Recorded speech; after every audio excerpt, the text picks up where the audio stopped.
A German U-boat once surrendered to a British blimp UB-110 SSZ-39. In one of the most bizarre and almost unbelievable moments of World War I, a heavily armed German U-boat, a feared predator of the seas, surrendered to a virtually defenseless British blimp. On July 5, 1918, the German submarine was patrolling near the North Sea when it was spotted by a British non-rigid airship. Despite the blimp having no bombs or torpedoes and being armed only with light machine guns, the sight of it looming overhead caused the submarine's crew to panic.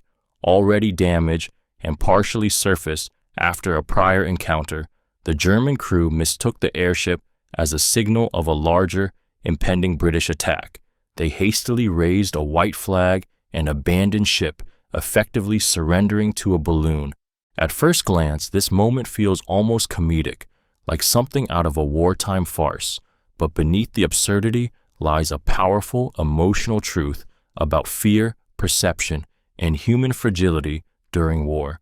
Imagine being a German sailor, confined in a metal tomb beneath cold, black water, hunted daily by invisible enemies. Every sonar ping, every distant explosion, every shadow from above could be death. The appearance of the blimp was simply the last psychological straw.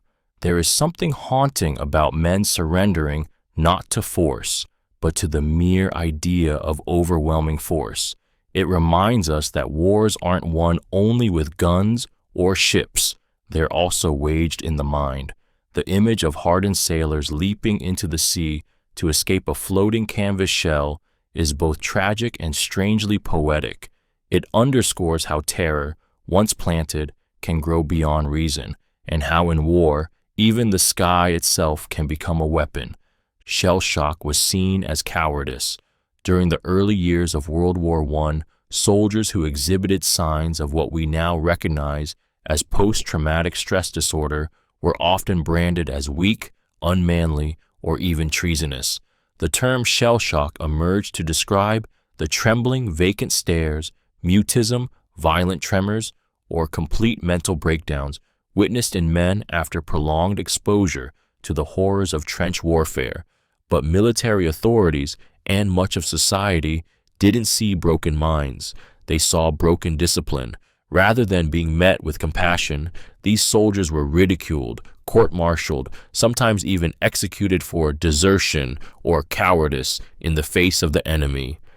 There's a cold ache in knowing that many of these men, already shattered from witnessing friends dismembered beside them, or from living in constant, suffocating fear, were denied humanity in their deepest hour of need. Imagine waking each day in mud, the stench of death in your lungs, your ears ringing from constant bombardment, your hands shaking uncontrollably, not from fear, but from your body no longer obeying your will. Then imagine being told you're faking it, that you're weak, that you're less of a man. Some were locked away in asylums, others given electroshock therapy, and many simply buried, both in body and in memory.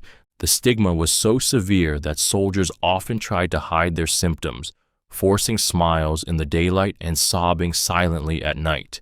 Their war didn't end with the silence of guns.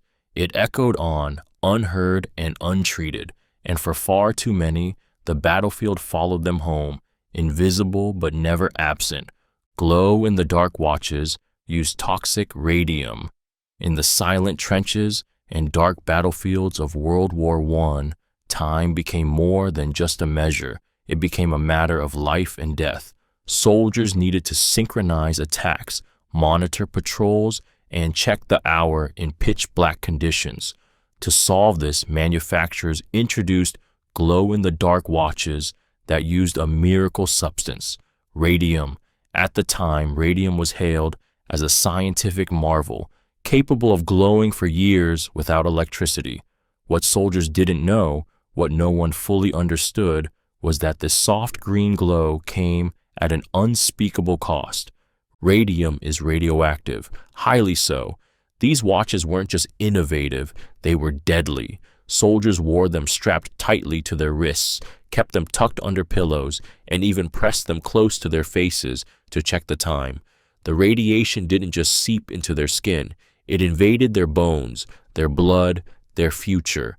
Radium doesn't just shine, it poisons slowly, invisibly, irrevocably. Years after the war, many of the men who had worn these watches developed mysterious illnesses, anemia, jaw necrosis, bone cancer. They had no idea that each quiet moment, checking the hour, was a step closer to decay. Even more harrowing were the radium girls, the women who painted the numbers onto the watches in factories back home, licking their brushes to create the perfect point. Their teeth fell out, their jaws disintegrated, they glowed in the dark, and yet for years their cries were dismissed, their pain written off as unrelated. The glow that once symbolized hope in the dark turned into a haunting reminder that not all wounds of war come from bullets or bombs. Some are worn like a badge, ticking softly against the wrist, shining silently toward death.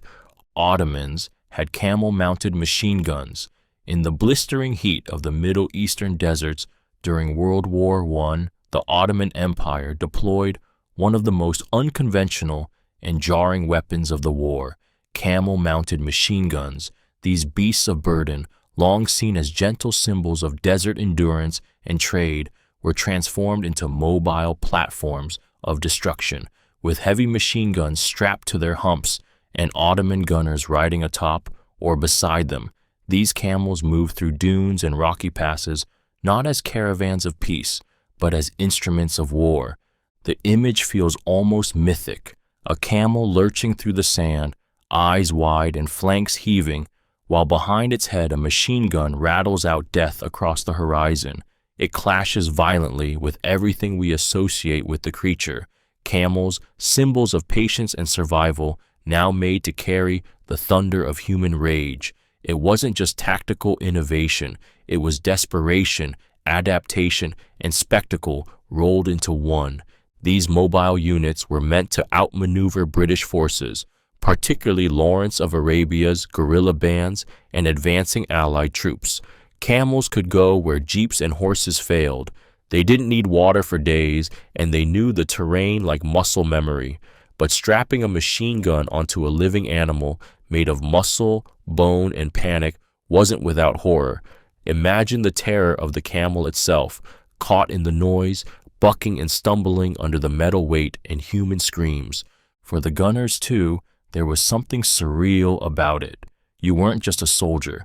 You were a part of a hybrid creature, part man, part war beast, pushing technology into the wild sands of ancient lands. And while history rarely remembers them for a fleeting moment in the firelight of war, camels carried more than men. They carried the fury of a collapsing empire. Pigeons saved lives delivering messages amid the chaos of World War I, where radio signals failed, telegraph wires were cut, and men screamed orders into the void. There was a small, feathered legion that never wavered. Pigeons. These unassuming birds, often overlooked in tales of heroism, became lifelines for trapped battalions, stranded outposts, and forgotten fighters. Trained as military messengers, carrier pigeons braved artillery fire, bullets, and brutal skies to deliver handwritten notes that meant the difference between rescue and annihilation. One such hero was Cher Ami, a pigeon with a name as delicate as the war was savage. In 1918, during the Meuse-Argonne offensive, over 500 U.S. soldiers of the Lost Battalion were cut off behind enemy lines, surrounded by German forces and accidentally being shelled by their own side. Their only hope was a single message, attached to a trembling bird, shot through the chest, blinded in one eye, and with a leg hanging by a tendon. Cher Ami flew 25 miles in 25 minutes, delivering the message that halted the barrage and saved 194 lives. It's hard to imagine a war fought with tanks, gas, and machine guns being swayed by the fragile wings of a pigeon. But that fragility is what makes their story ache so deeply. They didn't choose this war. They didn't wear uniforms or carry medals, and yet they endured wind, smoke, and fire, carrying with them tiny capsules of human hope. When everything else failed, when men couldn't reach each other, when technology choked on blood and static, it was the steady beat of wings that cut through the silence. These birds, forgotten by time, saved thousands not through strength, but through loyalty, instinct, and impossible courage. Slugs detected gas before humans. In the damp, suffocating trenches of World War I, death didn't always arrive with bullets or explosions. It often drifted silently through the air. Poison gas was one of the war's most feared and insidious weapons, seeping invisibly into the lungs of soldiers before they even knew they were breathing it. To survive, soldiers relied on every warning they could find, and one of the most unexpected protectors came not from science or machinery, but from nature: slugs. Yes, ordinary slimy, garden-dwelling slugs were recruited to the front lines, not as pests, but as life-saving detectors. Their soft, mucus-covered bodies were hypersensitive to airborne toxins like mustard gas and phosgene. Long before human senses could register the threat, slugs would begin to writhe, contract, or even stop moving entirely, giving soldiers a precious window of time to don their gas masks. These creatures, thought to be nothing more than footless crawlers of the underbrush, became frontline guardians of flesh and blood.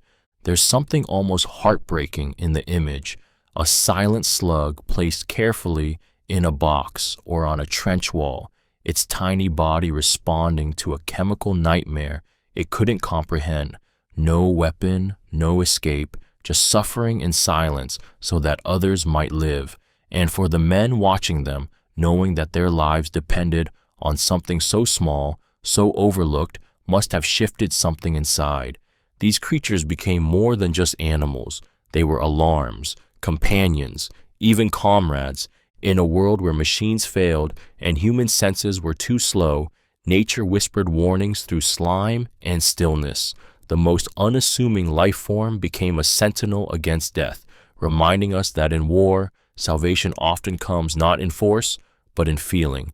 Russia had 6-foot rifles for cavalry. In the brutal early years of World War I, as modern warfare collided violently with 19th century tactics, Russian cavalry units were issued monstrous, 6-foot-long Mosin Nagant rifles, guns so unwieldy they bordered on absurdity. These were not designed for the trenches or for skirmishes behind cover. They were built with one purpose in mind: to be fired from horseback with devastating range and power. These rifles weren't just tools of war, they were weapons born from an empire still clinging to the old world, smashing headlong into the future. Picture it: a young Russian horseman galloping across muddy fields, snow flecking his uniform, clutching a weapon taller than he was. As machine guns and artillery reshaped battlefields into mechanized slaughterhouses, Russia sent cavalry armed like medieval giants into the maw of modern death.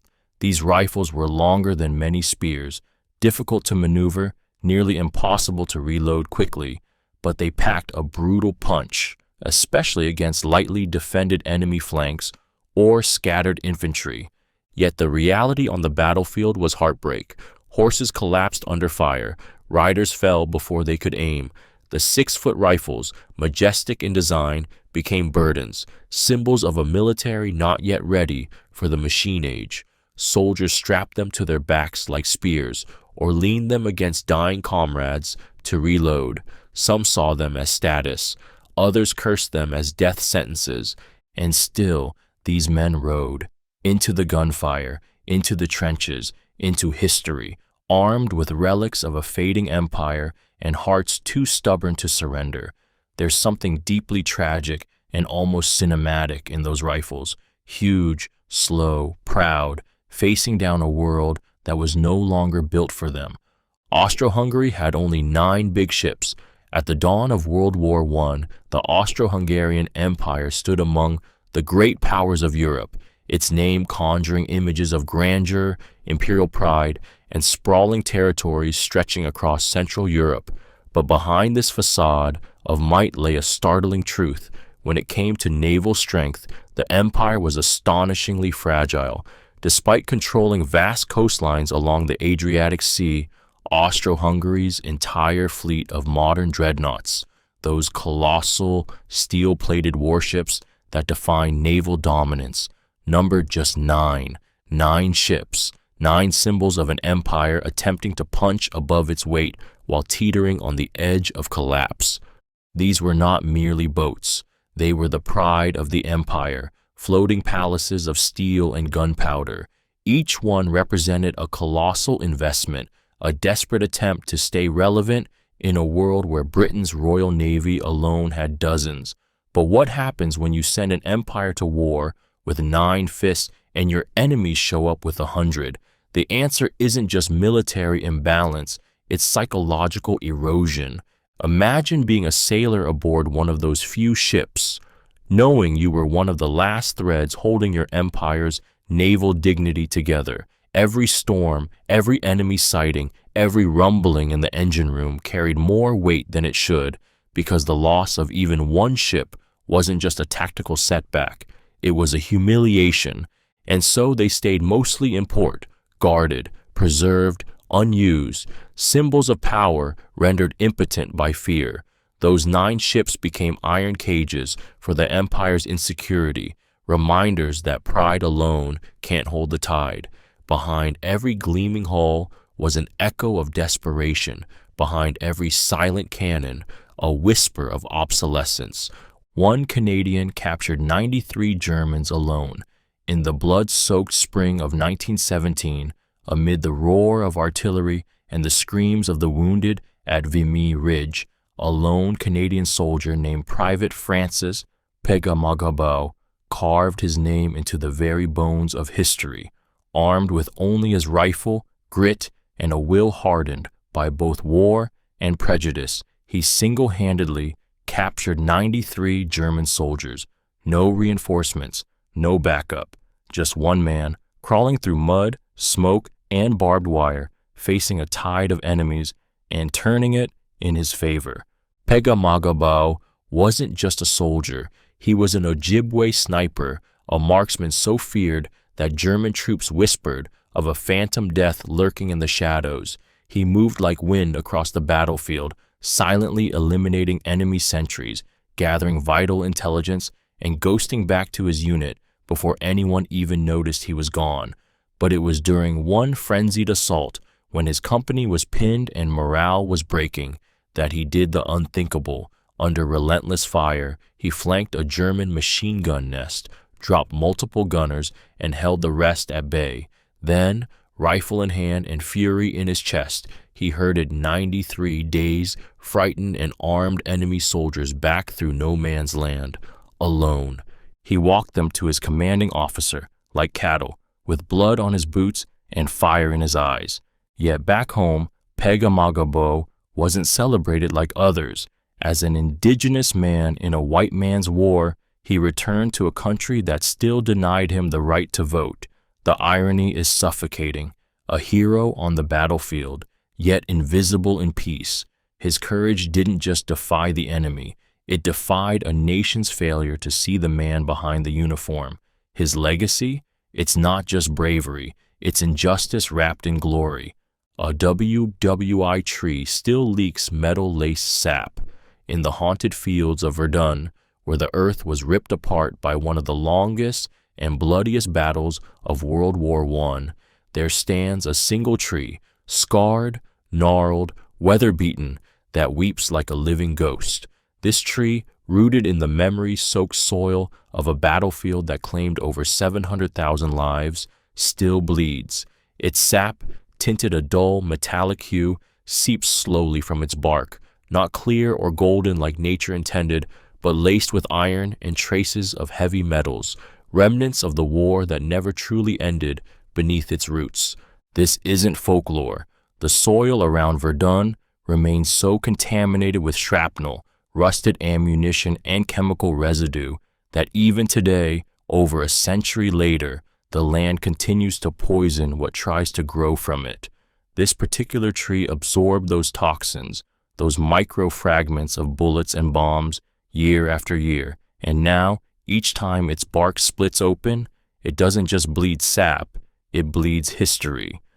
There's something deeply unsettling in that image, a tree silently leaking the blood of the past, as if the war refuses to rest. Generations have passed, uniforms have changed, empires have fallen, but in this corner of the forest, the pain endures. Children play near it, tourists walk past it, yet few realize they're witnessing a living memorial, one that doesn't need words or statues to scream. That tree has seen what men were never meant to see, and in its slow, metallic tears, it reminds us that the land itself remembers the violence we try so hard to forget. The war isn't over, it simply went underground. Planes were partly linen and wood, in a war defined by steel, gas, and grinding death beneath the mud. The first fighter planes soared through the skies on wings, made not of armor, but of linen stretched over fragile wood. These machines, crude and breathtaking, were held together by nails, glue, and thread. Their frames creaked under pressure, their engines coughed and sputtered in the cold air, and the only thing between the pilot and oblivion was often a single strip of doped fabric and a prayer whispered into the wind. These early aircraft were born in haste, part invention, part desperation. Pilots flew without parachutes, sometimes wearing scarves, not for style, but to wipe oil off their goggles mid-flight. A single bullet could rip through the canvas skin of the wing and send the plane spiraling into fire. Yet men lined up to fly them, to dance among the clouds with nothing but wooden ribs beneath their feet and a heartbeat pounding faster than the propeller in front of them. There was a haunting beauty in it, a kind of madness. Dogfights became duels of ghosts in the sky, where honor still held a place, and men could look into each other's eyes before pulling the trigger. Flames often consumed the linen in seconds. Many pilots burned alive, strapped to wooden coffins with wings, and yet they flew. Not because it was safe, not because it made sense, but because something in them longed to rise above the horror below, to touch the sky with trembling hands, even if only for a moment, because in a world made of death and mud, flight still felt like freedom, even when the wings were made of fabric, even when they knew they would fall. Flamethrowers debuted in WWWI, in the dark labyrinth of trenches and barbed wire, where men fought like shadows in a world drowned by mud and fear. A new weapon was born, one so horrifying it seared itself into the nightmares of every soldier who saw it. The flamethrower made its brutal debut in World War I, and with it, warfare changed forever. First used by the German army in 1915, this terrifying device spewed streams of ignited fuel, turning narrow trenches and bunkers into ovens of living fire. It wasn't just a weapon of destruction, it was a weapon of terror. To witness a flamethrower in action was to see hell walk across the battlefield. A masked figure would rise from the smoke, carrying a tank of pressurized gas and a nozzle, and with a single squeeze would unleash an arcing inferno that danced and hissed like a serpent of flame. It clung to walls, to wood, to human skin. It didn't just kill, it erased. Soldiers caught in its path didn't die quietly. They screamed, ran blindly, and often burned alive in their own uniforms. What made the flamethrower so devastating wasn't just its physical impact. It was the psychological horror it inflicted. The very idea of being burned to death caused panic. Entire battalions would retreat rather than face it.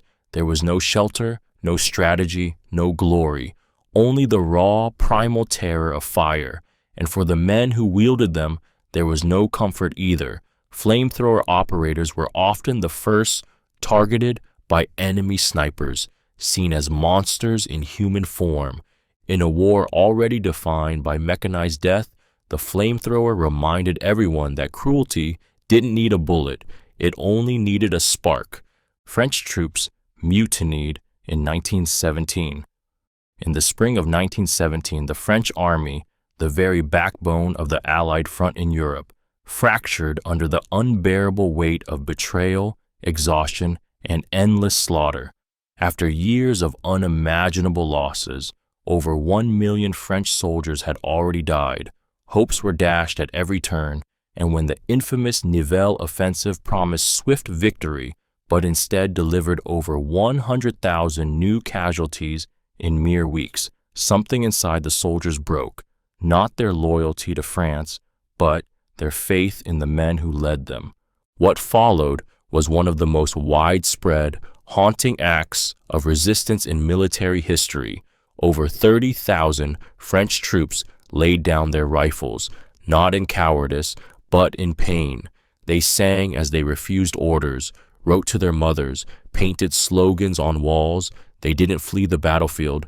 They stayed in the trenches, but they would no longer march over the top into machine gun fire like cattle to slaughter. They had seen too much, buried too many, screamed too often into the night for friends who never answered. It wasn't anarchy. It was heartbreak, manifesting as quiet defiance. These were men whose feet had rotted from trench water, whose lungs still coughed up mustard gas, whose dreams were pierced by bayonets, and now they were being told to die again for nothing. The French High Command responded with fury. Thousands were arrested, dozens were executed, the rest were threatened, silenced, and buried under the weight of history. Their mutiny was erased from official accounts for years, but those who refused to charge that day weren't traitors. They were broken men asking a single human question in the face of mechanized death: how much more can we give before we vanish? Many soldiers had just 10 days training. In the chaotic churn of World War I, when nations were scrambling to fill trenches with flesh and firepower, countless young men were handed rifles, kissed goodbye, and thrust into battle with barely a week and a half of training. 10 days, that's all. 10 sunrises to transform a farmhand into a fighter, a clerk into a killer, a boy into a soldier. There was no time to master tactics, no chance to build endurance, no space to comprehend the magnitude of what they were about to face.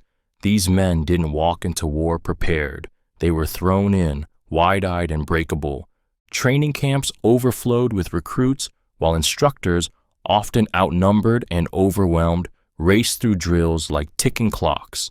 Men practiced bayonet charges in open fields, dug trenches in soft soil that would never match the rot and filth of the front, and learned how to fire rifles without ever hearing the deafening chaos of artillery screaming over their heads. Many didn't even get to fire live rounds before being packed onto trains bound for France, Belgium, or the Balkans. The result? Carnage.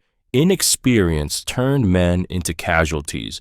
Poor trigger discipline, panicked decisions, and a deep-rooted confusion over orders cost thousands of lives. They didn't know how to spot snipers, how to crawl under fire, how to avoid drowning in waterlogged trenches. They arrived unready and died undeservedly. Behind every war memorial etched with the words bravery and sacrifice, there's a quieter truth that some of those heroes were just terrified kids sent to their deaths before they had even learned how to survive.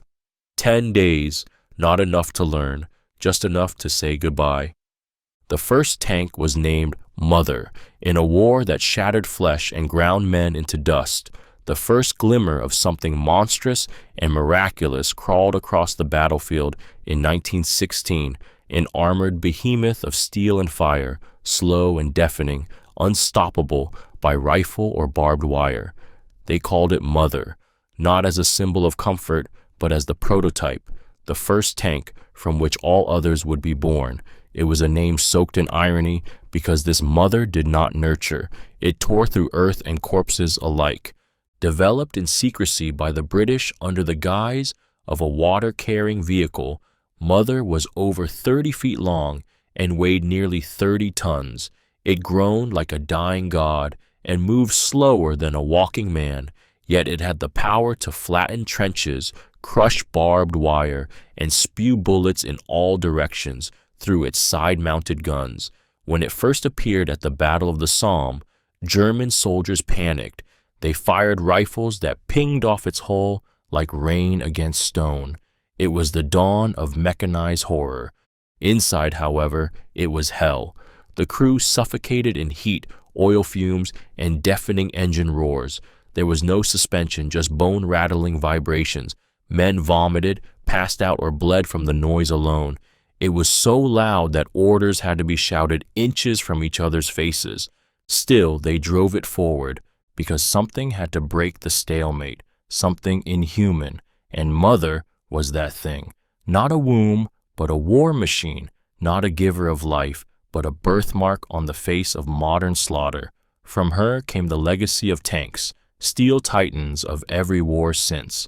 But Mother was the first, and she was terrifying. Trenchfoot could rot your toes off in the endless, waterlogged trenches of World War I, where soldiers stood ankle-deep in freezing mud for hours, sometimes days. The war didn't need bullets to wound you. It only needed water. Trenchfoot, a condition born of prolonged exposure to cold and damp, became one of the war's most grotesque and agonizing afflictions. At first, it felt like a numb ache, a tingling discomfort, but as circulation slowed and tissue began to die, toes swelled, turned black, and oozed with infection. For many, the end came in silence. A boot full of pus, a smell no man could forget, and the slow, horrifying realization that their own flesh was rotting beneath their socks. This wasn't just a medical issue, it was a quiet, creeping kind of terror. Soldiers tried to hide their symptoms for fear of being seen as weak or taken off the line, but there was no hiding the stench of decay, no disguising the limp when the pain became unbearable. In advanced cases, toes would fall off, entire feet would be amputated, and still, the soldiers endured, because there was nowhere else to go. Orders were orders. The trench was home. Commanders urged men to change socks, to rub whale oil into their skin as a barrier, but in the face of relentless rain, overflowing latrines, and corpses rotting beside them, what defense could a dry sock offer? Trenchfoot became a symbol of the war itself, slow, miserable, and pitiless. It didn't explode, it didn't roar, it just waited in the cold mud and took you, piece by piece. The enemy wasn't always a man with a gun. Sometimes it was just the earth under your boots, silently killing you one toe at a time. Horses died en masse from gunfire. Before tanks rumbled and engines roared across Europe, war was still fought with hooves and reins. At the outbreak of World War I, over 6 million horses were mobilized, trusted companions, laborers, and silent witnesses to human madness. But these noble creatures, bred for elegance and strength, were not made for the brutality of machine guns and artillery. They galloped into a world that no longer had room for them, and they died by the millions, torn apart not by swords, but by shrapnel, fire, and gas. They charged into gunfire, pulling wagons, ambulances, and artillery across shell-blasted mud. They slept standing in icy rain. They starved beside soldiers. They panicked during barrages, their bodies trembling as the sky tore open above them. A single volley from a Maxim gun could drop an entire cavalry unit in seconds. Animals screaming, legs kicking in the air, eyes wide in confusion. They didn't understand the war. They only knew the orders, the whip, and the fear. In some battles, the ground was so littered with horse carcasses that men used them for cover. Their rotting bodies became barriers, their bones snapped under boots, their flesh blackened by gas. Horses didn't wear helmets, they had no defense, and yet they followed, loyal to a fault. Soldiers wept for them, brushed them gently before battle, buried them with trembling hands. In diaries, letters, and paintings, their grief for these animals bled out in ink. The war killed men by the millions, but in the silence between bombs, the cries of dying horses echoed across the fields, haunting and pure. They did not choose this war, but they suffered it all the same. Trenches were narrow and shallow. When most people imagine the trenches of World War I, they picture vast, deep fortresses carved into the earth, secure and fortified havens against the chaos beyond. But the reality was far more claustrophobic, brutal, and vulnerable. Most trenches were shockingly narrow, just wide enough for a single man to pass through sideways in parts, and shallow, often no taller than a man's shoulders. They weren't designed for comfort. They were carved in desperation, under fire, in mud that collapsed as fast as it was dug. There was no room to breathe, let alone retreat. Imagine crouching in a space no wider than your body, surrounded on all sides by slick, cold earth that oozes water and rats. Your boots sink into the mud, your back scrapes against the wall, and the soldier ahead of you, only inches away, smells like death. There is no privacy, no silence. Conversations are murmured through clenched teeth. Sleep comes in slump shifts, sitting up, helmet resting on your knees. One step in the wrong place, and you're over the edge, exposed to snipers or artillery in an instant. The trench isn't shelter, it's a coffin with a ladder. And when it rains, the trench becomes a trap. Water pools quickly, drowning ankles and knees, dragging in feces, blood, and pieces of things that used to be men. Shallow walls collapse under shell fire, burying the living. There's no space to run, barely space to stand, and nowhere to escape the constant thrum of fear.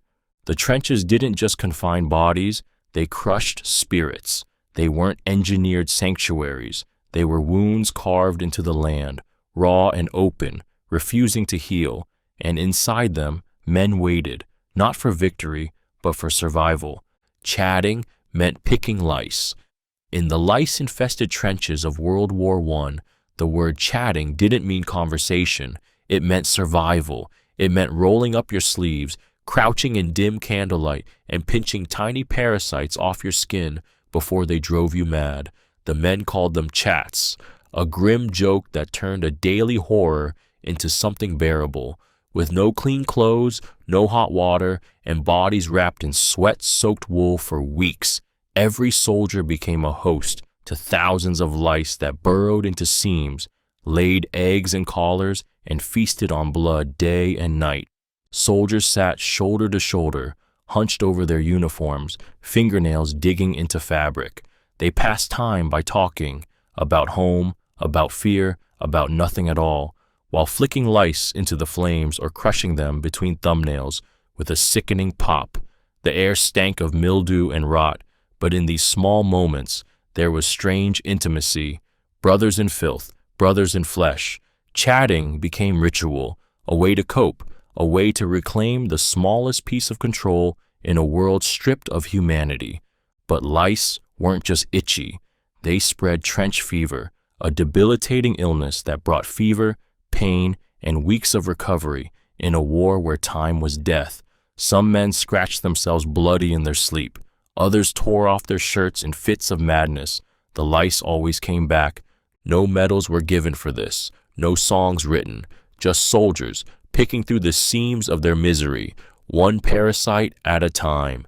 And still they joked, still they laughed while burning the day's harvest in a candle's trembling flame, because sometimes in a trench full of rats and corpses, laughter and lice were all they had left. Bats were tested as bomb carriers. In the fevered desperation of war, where logic bends under the weight of fear and innovation, the U.S. military turned to one of nature's most fragile creatures with a plan both brilliant and monstrous. They tried to turn bats into bomb carriers, tiny, fluttering mammals, creatures of the night, delicate and blind, were to be used as living weapons. Strapped with miniature incendiary devices, these bats would be released over Japanese cities, roosting in wooden eaves and attics before bursting into flame. The project, dubbed X-ray Bat Bomb, began in 1942 under the approval of President Roosevelt. Thousands of bats were captured and surgically fitted with napalm-filled canisters no larger than a thimble. The idea was horrifying in its elegance.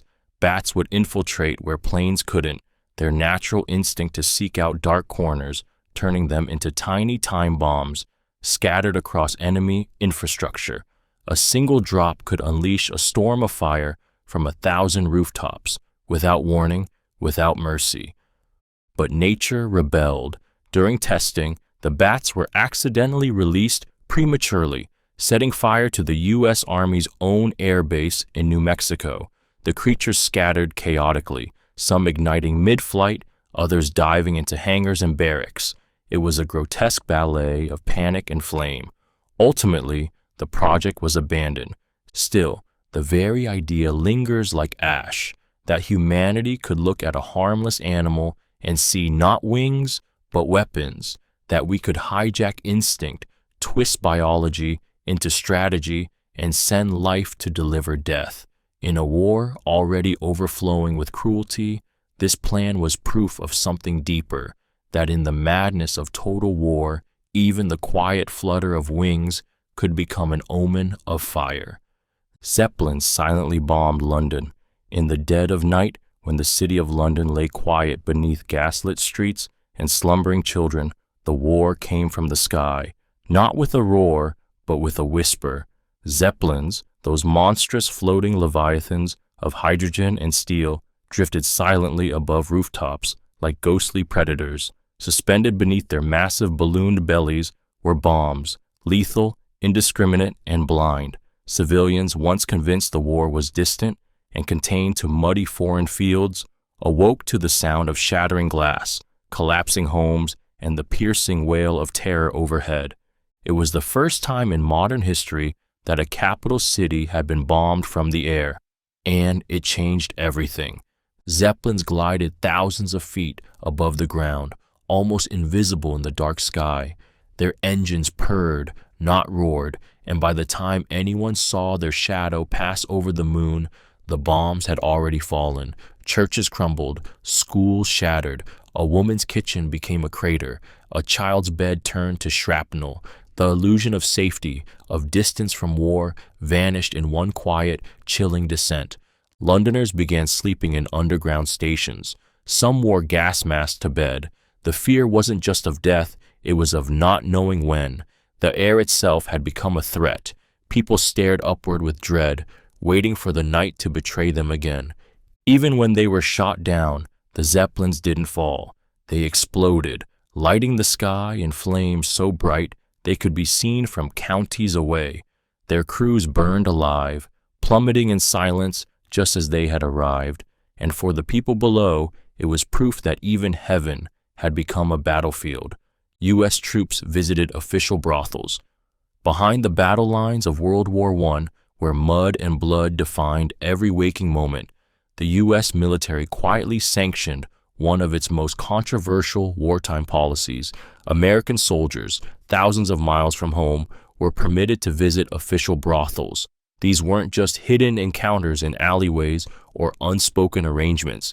In cities across France, sex work was monitored, medicalized, and, for a time, accepted as part of military life.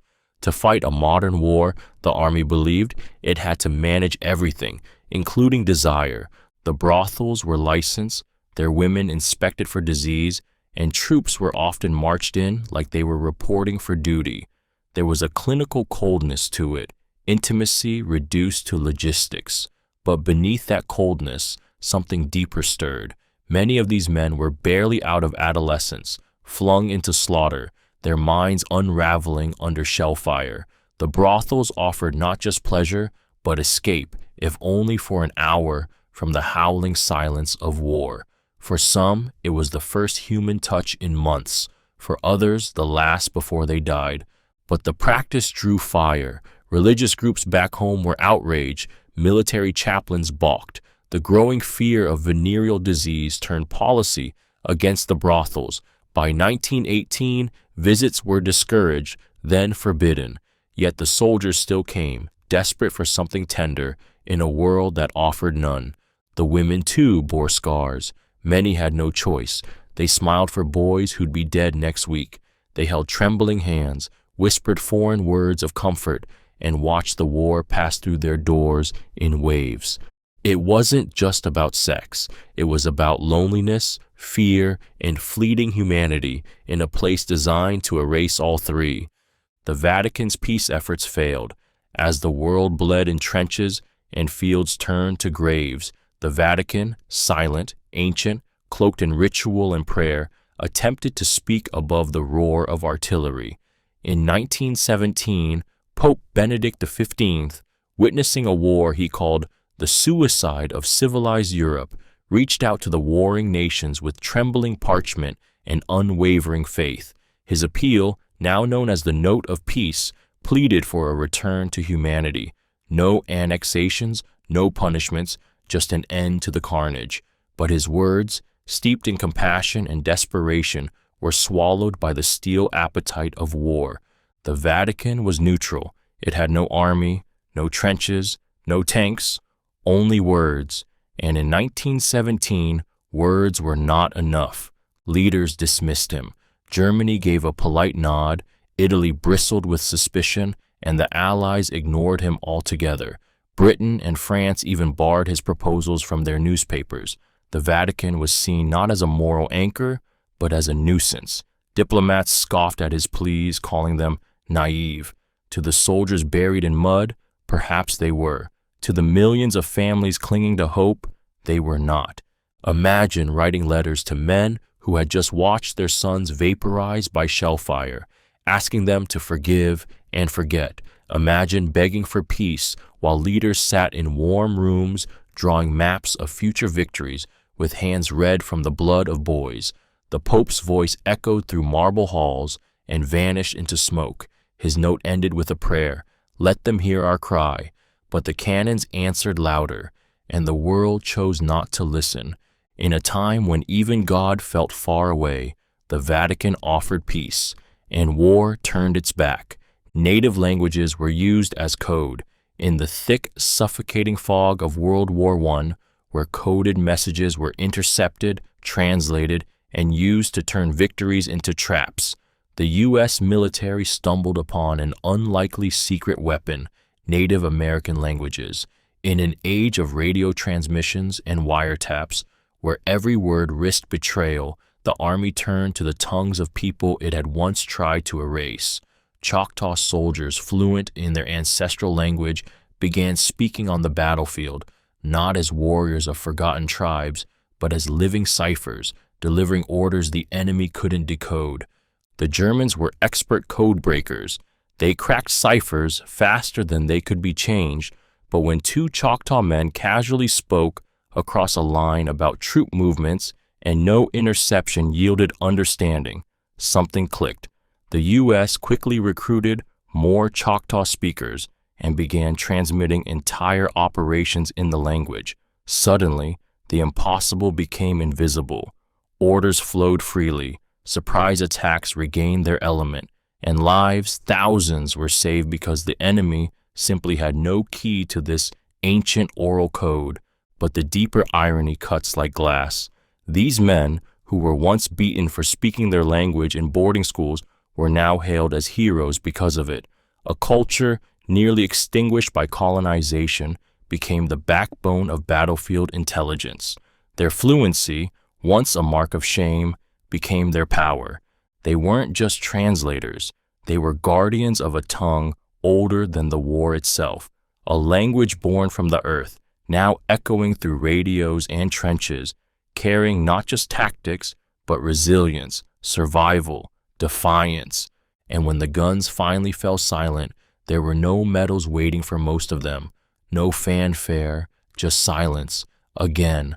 But their voices had already carved something permanent into history, a reminder that what a nation once tried to silence could, in the end, help save it. Trees were used as spy posts. In the eerie stillness between trench lines, where every movement meant a bullet and every shadow could be death, trees stood like broken giants, limbless, lifeless, and scarred by artillery. And yet, some of them weren't trees at all. They were hollowed-out steel replicas, sculpted to mimic the charred stumps of war-torn forests. Inside, chemists, hidden from view, perched silent and breathless, sat spies with binoculars and pencils, watching, listening, reporting. These trees were no longer part of nature. They had become the eyes of war. Constructing one was a miracle of deception. Artists and engineers first studied real trees, down to the bark, rot, and bullet holes. Then, under cover of darkness, They cut down the original and swapped it with a fake, complete with a narrow shaft, foot pegs inside, and a tiny peephole. Soldiers risked their lives crawling across no man's land just to install them. One wrong noise, one glint of metal in the moonlight, and it was over. Inside these metal trees, the air was stifling. The walls dripped with condensation. The watcher inside couldn't move, couldn't cough, couldn't sneeze. For hours, sometimes days, they sat there recording troop movements, artillery placements, the number of helmets passing in the mud below, alone, unseen, and always a heartbeat away from death. The trees, meant to give life and shade, now served as prisons of silence. Perched inside the ruins of nature, men turned into ghosts, watching a war that no longer needed leaves or roots, only eyes, only whispers, only the illusion of something once alive. French used bikes in battle. In the thunderous cacophony of World War I, of tanks grinding over corpses, shells tearing open the sky, and boots sinking into endless mud, there was something almost laughably quiet weaving through the chaos. Bicycles. The French army, resourceful and desperate, deployed soldiers on bikes, not as messengers or couriers, but as combatants. Men with rifles slung across their backs pedaled furiously toward enemy lines, using silence and speed as their unlikely weapons. These weren't leisurely rides or symbols of innocence. They were battlefield strategies born from necessity. Horses were dying faster than they could be replaced. Roads were clogged with vehicles or obliterated by artillery, and the need to move troops quickly through narrow terrain demanded something lighter, something simple. So the French strapped gear to handlebars, rifles to frames, and courage to the pedals. Soldiers of the chasseurs, cyclistes, elite French cycling units, raced through forests, delivered intelligence under fire, and launched flanking attacks with shocking speed. Their bikes had no gears, their legs were their engines, and in their silence, they became ghosts. There, one moment, vanished the next. But it wasn't romantic. One wrong turn meant a sniper's bullet. One shell crater could swallow a bike whole. And if you were shot while riding, you didn't fall. You flew, crashing into barbed wire, bones snapping under steel frames. And yet, they pedaled on, because war wasn't always about brute force. Sometimes it was about movement, about speed, about threading a bicycle through fire and blood to reach the next hill before dawn. In a war where innovation often meant devastation, the bicycle stood as something both absurd and brilliant, a quiet rebellion against the noise of modern death. Trenches froze for months. When winter fell on the Western Front, it didn't just bring snow, it brought stillness, suffering, and a cruel silence that clung to the soul. The trenches, already soaked with blood and rot, hardened into icy tombs that stretched for miles. Mud turned to stone beneath soldiers' boots. Water froze in their canteens. Rifles jammed, fingers blistered with frostbite. For months at a time, men didn't just fight the enemy. They fought the cold that crept into their bones and stayed there. Imagine waking up in a hole in the ground, your breath fogging the air, your blanket stiff with frost, your boots frozen to the floor. Your body aches from sleep you never really had, your toes numb, your hands trembling not from fear, but from the cruel, endless chill. Rats scurried over your legs, lice nestled deeper into your seams, and the enemy? He was just across the way, enduring the same frozen hell. Sometimes the weather became so brutal that both sides ceased fire, not from mercy, but because fingers could no longer pull triggers. The snow made everything quiet, beautiful, almost, a still white death mask over the earth. But beneath it, decay continued. Corpses frozen in grotesque positions lay untouched for weeks. Some men were found with their eyes open, snow gathering on their lashes, frozen in prayer or horror. Medical stations overflowed with cases of trench foot, blackened, swollen, putrid. Limbs had to be amputated without anesthesia. There was no warmth, no escape, just time, crawling as slow as the ice that formed on rifle barrels and the tears that never thawed. Winter didn't need bullets to kill. It had silence. It had frost. It had eternity. 1914 had a solar eclipse. On August 21st, 1914, as the world trembled on the edge of catastrophe, the sky dimmed and the sun vanished behind the moon. A total solar eclipse swept across Eastern Europe and Central Asia just weeks after World War I had erupted. As men marched to the front, as empires mobilized for slaughter, the heavens seemed to cast an ominous shadow over the earth, as if the universe itself was warning what was to come. In some parts of Europe, the eclipse was total. The day turned to twilight, birds stopped singing, shadows disappeared, superstition flourished. Soldiers, already on edge from the chaos of mobilization, looked to the sky and whispered of omens. For civilians who had just watched their sons disappear into trains and uniforms, the darkened sun only deepened their dread. It felt personal, apocalyptic, biblical, but the eclipse was also meant to be a moment of unity, of science over fear. German and Austrian astronomers had planned expeditions for months. They packed their equipment, traveled across borders, ready to capture data about the sun's corona, information that could push physics forward. Instead, war exploded. Their travel routes were cut. Some scientists were arrested as spies. Telescopes were confiscated. And in a tragic twist, those who had come to study the stars were caught beneath the very war they hoped to rise above. So, the eclipse passed, quiet, unchanged. But to those who stood beneath its shadow, it meant more than science. It was a silent sky weeping before the world tore itself apart, a reminder that even the sun could vanish, that light, any light, could be swallowed whole.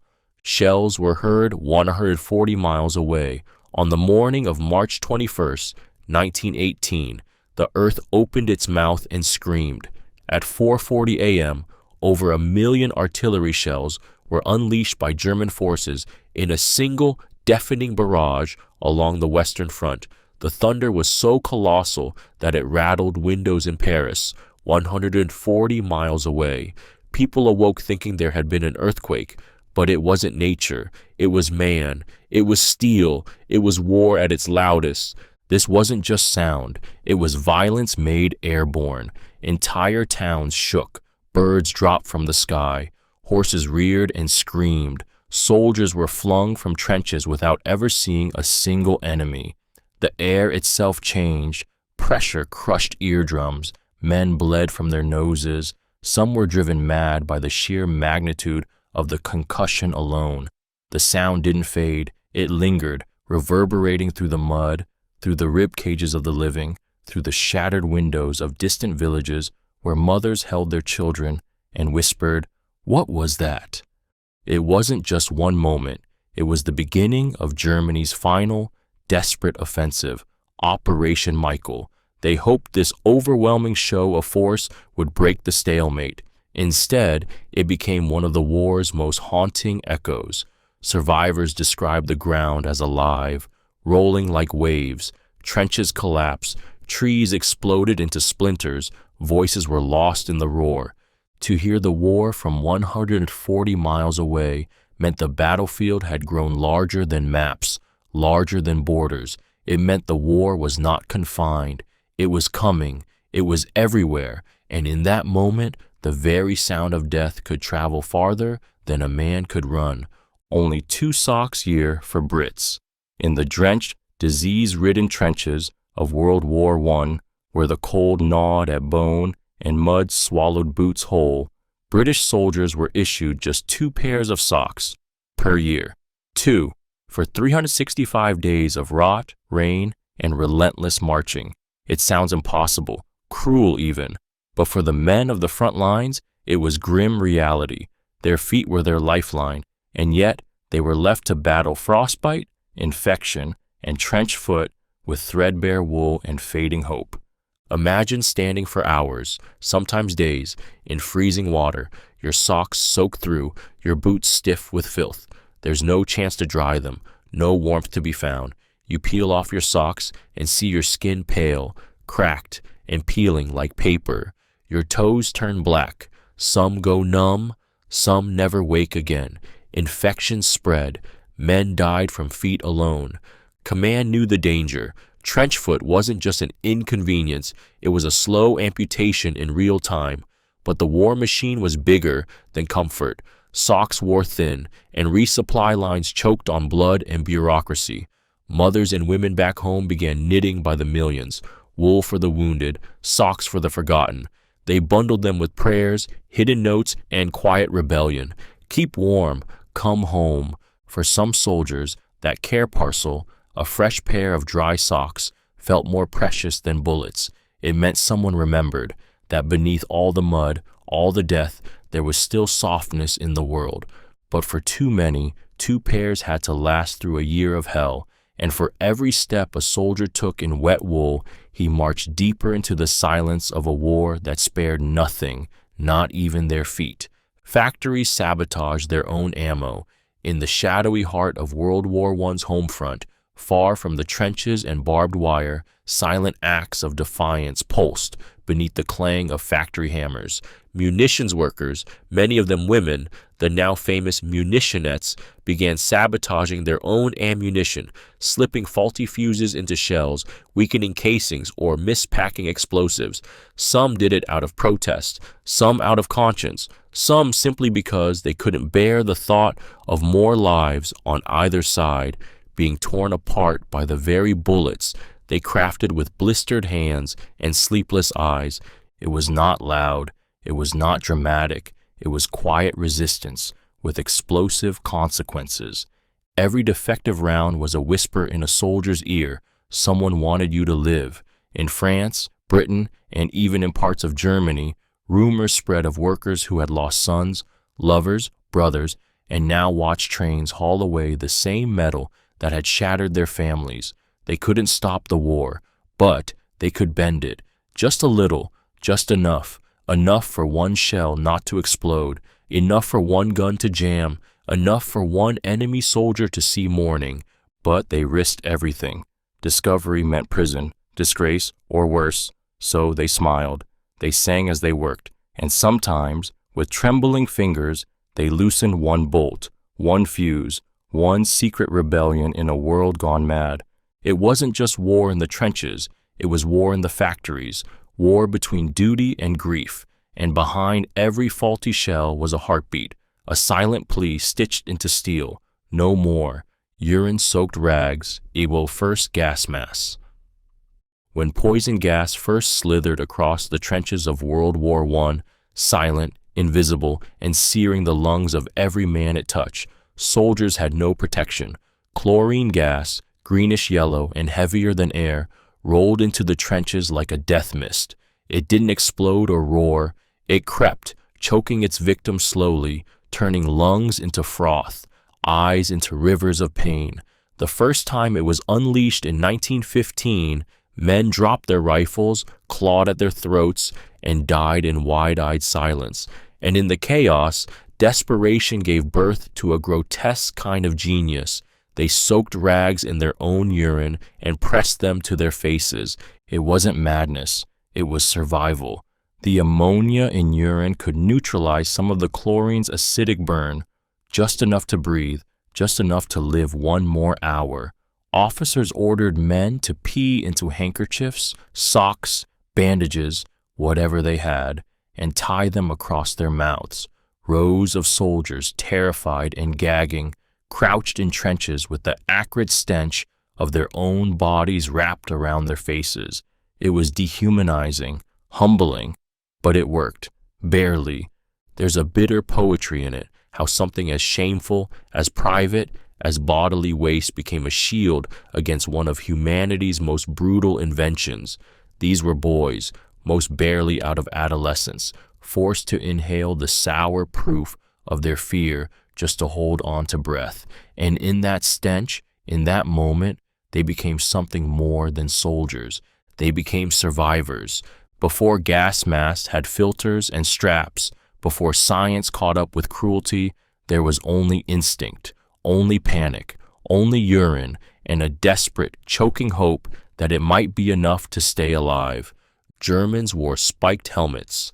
At the dawn of World War I, the German soldier stood tall, beneath a crown of polished leather and steel, a helmet topped with a gleaming spike known as the Pickelhaube. It was more than mere protection. It was pageantry, tradition, power made wearable. Its origins stretched back to the 1840s, but by 1914, that spike became one of the war's most iconic and tragically ironic symbols, because under its proud silhouette, men bled just like anyone else. The Pickelhaube was stunning to look at, handcrafted, sometimes adorned with brass emblems, imperial eagles, and regimental badges. To the world, it screamed discipline, efficiency, and Prussian dominance. But in the trenches, it was useless. It couldn't stop a bullet. It barely softened shrapnel. And worse, it made its wearer a target. That elegant spike, once a symbol of fear, now caught the light in sniper scopes. It turned heads. It turned lives into corpses. As trench warfare dragged on, reality broke through the romance. Mud rotted the leather. The spikes snagged on barbed wire. Soldiers began cutting them off in shame and practicality. By 1916, Germany replaced them with the Stahlhelm, a simpler steel bowl designed not for glory, but for survival. The transformation was profound. The spike that once rose like a banner of might was gone, buried with the men who wore it into the meat grinder of modern war. But photographs remain, rows of young faces beneath those crowned helmets, eyes wide with belief in something they could not yet understand. The Pickelhaube was never just a helmet. It was the last breath of a dying empire, ornate, proud, and utterly unprepared for what was coming. Soldiers thought it'd be over by Christmas. When war was declared in the summer of 1914, Europe surged forward with flags waving, drums pounding, and blind optimism spilling from every uniformed young man. They cheered from train windows. They kissed their mothers goodbye with grins on their faces. They clutched letters that promised adventure, glory, and home before the year's end. It'll all be over by Christmas, they said. They believed it. Everyone did. Recruitment posters painted war like a parade. Politicians promised swift victory. Newspapers fed the illusion like sugar. It would be a sharp, clean war, one great push, one glorious charge, and then a triumphant march back into the arms of loved ones. But instead of carols, there were howitzers. Instead of snow, there was mud. And instead of coming home, they sank into trenches that stretched for hundreds of miles, swallowing youth like a grave with no end. Christmas came, and the war was not over. The boys who left with bright eyes now stared across no man's land, watching snow fall onto corpses. Frost crept into their boots. Lice chewed through their skin. The gifts from home arrived late, soaked in trench water or lost to shell fire. Some shared cigarettes with the enemy in the rare, surreal Christmas truce. Others sat beside the bodies of friends, whispering songs that trembled more than they soothed. The lie wasn't just that the war would be short. The lie was that war had ever been clean. They had left believing they would return heroes before the year was out. Instead, they became ghosts of a Christmas that never ended, and the war was just beginning. One Victoria Cross won on day one of Somme. On July 1st, 1916, the first day of the Battle of the Somme, over 57,000 British soldiers fell. It was the bloodiest day in British military history. Among the shattered limbs, the shattered hopes, and the relentless gunfire, only one Victoria Cross, the Empire's highest award for valor, was earned that day. It went to 20-year-old Lieutenant Geoffrey Cather, whose courage lit a single flickering flame in a day drowned in darkness. That morning, Cather watched as hundreds of his men were mown down in no man's land, wounded, crying out, crawling through barbed wire and fire. Orders were clear: hold position. Do not attempt rescue. But Cather disobeyed. With bullets snapping past his face, he climbed from the trench and dragged injured soldiers back to safety, one by one, over and over, while machine guns tore the air, While blood turned the ground to soup, while others hesitated, he moved, unarmed, exposed, and determined. As dusk fell, he made one last trip. A bullet found him. He died out there, in the filth, in the fire, just feet from the trench that had become his sanctuary and his prison. He was posthumously awarded the Victoria Cross, but it wasn't the medal that mattered. It was the silence that followed. A young man who could have lived chose to walk toward death again and again, simply because others couldn't walk at all. In a battle remembered for unimaginable loss, his story pierces through the noise, not as a tale of war, but as a single defiant act of love, of mercy, of choosing to be human when everything around him had turned to ruin. Disease killed more than bullets. In the muddy veins of World War I's trenches, where blood mixed with sewage and rats fed on the fallen, it wasn't bullets that claimed the most lives. It was disease. More than shells, more than shrapnel, more than the enemy's aim. It was fever, infection, and rot that hollowed men out from the inside. Dysentery, influenza, typhus, trenchfoot, and pneumonia stalked every step like invisible assassins.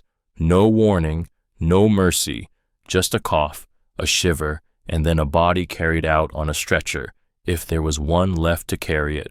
The trenches were perfect breeding grounds. Latrines overflowed, lice crawled in seams and laid eggs on skin. Men slept shoulder to shoulder in damp uniforms, soaked with sweat and urine. Rats the size of cats feasted on corpses and ran across sleeping chests. One infected man could doom dozens, and medicine, crude and scarce, was often just a whisper of hope that never arrived in time. Trenchfoot alone could take a man's leg within days, flesh swelling, turning black, reeking like rot. And when the 1918 Spanish flu swept across Europe, it didn't care who wore a helmet. It slaughtered soldiers in their bunks faster than any bayonet. Some choked to death on their own blood, lungs dissolving from within while bombs echoed in the distance. There's something cruelly poetic about it, how men trained to kill each other were undone by nature, by filth, by the quiet things no one could shoot. Disease didn't charge. It crept, it lingered, and it killed slowly, leaving behind ghosts in empty uniforms and trenches filled with more silence than gunfire. In a war defined by human destruction, it was the body itself that became the battlefield. U.S. troops got ice cream in rations. In a war of blood and barbed wire, where days blurred into mud and screams, there was one unlikely comfort that found its way into the hands of American soldiers on the Western Front. Ice cream, sweet, cold, absurdly fragile in a world made of fire and steel. Ice cream became a symbol of sanity, a piece of home frozen in time. While trench rations elsewhere consisted of hardtack, rancid meat, or moldy biscuits, U.S. troops sometimes received ice cream as part of morale-boosting efforts, thanks to Red Cross canteens and mobile field kitchens. It wasn't always scooped neatly into bowls. Sometimes it was served in battered metal cups or sloshed together with condensed milk, snow, or anything that might pass for flavor. But it was real. Soldiers would line up, still in uniform, blood crusted on their boots, their rifles at their sides, waiting not for orders, but for a taste of something soft, something sweet, something human. The ice cream machines were hauled across battle-scarred France, packed into trucks with flak armor, and driven over cratered roads. Imagine the absurdity. While shells screamed overhead, engineers churned vanilla. In dugouts and tents, young men closed their eyes for a moment and remembered front porches, summer nights, and someone's hand in theirs. It wasn't about the treat. It was about the memory. Because in war, pleasure becomes rebellion, and a spoonful of ice cream became a quiet act of resistance against fear, a cold promise that even in hell, a little piece of joy could survive. And sometimes that was enough to keep a man going. Paris taxis moved soldiers to battle. In September 1914, as German forces thundered toward Paris and French defenses buckled under the weight of the onslaught, An extraordinary and almost surreal call echoed through the city. Get the taxis. In a move born of desperation and defiance, the French government commandeered over 600 civilian Parisian taxis, those iconic red and black Renaults, to transport thousands of soldiers to the front lines during the First Battle of the Marne. In the dead of night, engines sputtering and headlights dimmed, cab drivers became wartime chauffeurs, shuttling men to the edge of chaos, fare meters still ticking. It was a moment that felt like fiction. Ordinary taxis ferrying grim-faced infantry into the maw of modern war. The roads hummed with rubber and tension, young soldiers clutching rifles in their laps, staring out windows at the moonlit countryside, knowing they were heading toward death in the back seat of something meant for a dinner date or a market run. Some drivers offered words of encouragement. Others drove in silence. A few returned, but most didn't. This act didn't just provide reinforcement, it became a symbol. Paris didn't collapse. It rolled forward on wheels of stubborn, everyday courage, the image of civilians stepping into history with no armor, no training, just the will to help, is heartbreaking and fierce. Imagine it, a city on the brink of occupation, answering with taxicabs.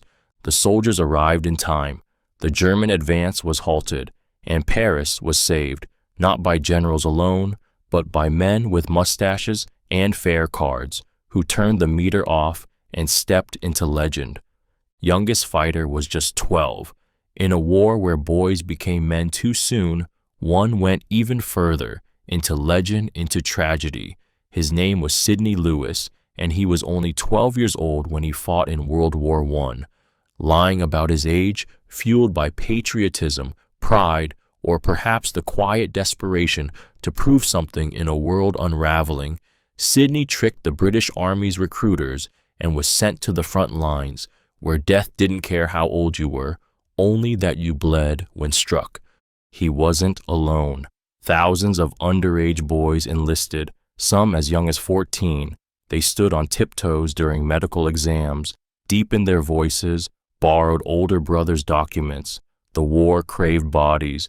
The recruiters didn't ask too many questions, and so Sidney, barely taller than his rifle, was sent to fight in the Battle of the Somme, one of the most savage bloodbaths in human history.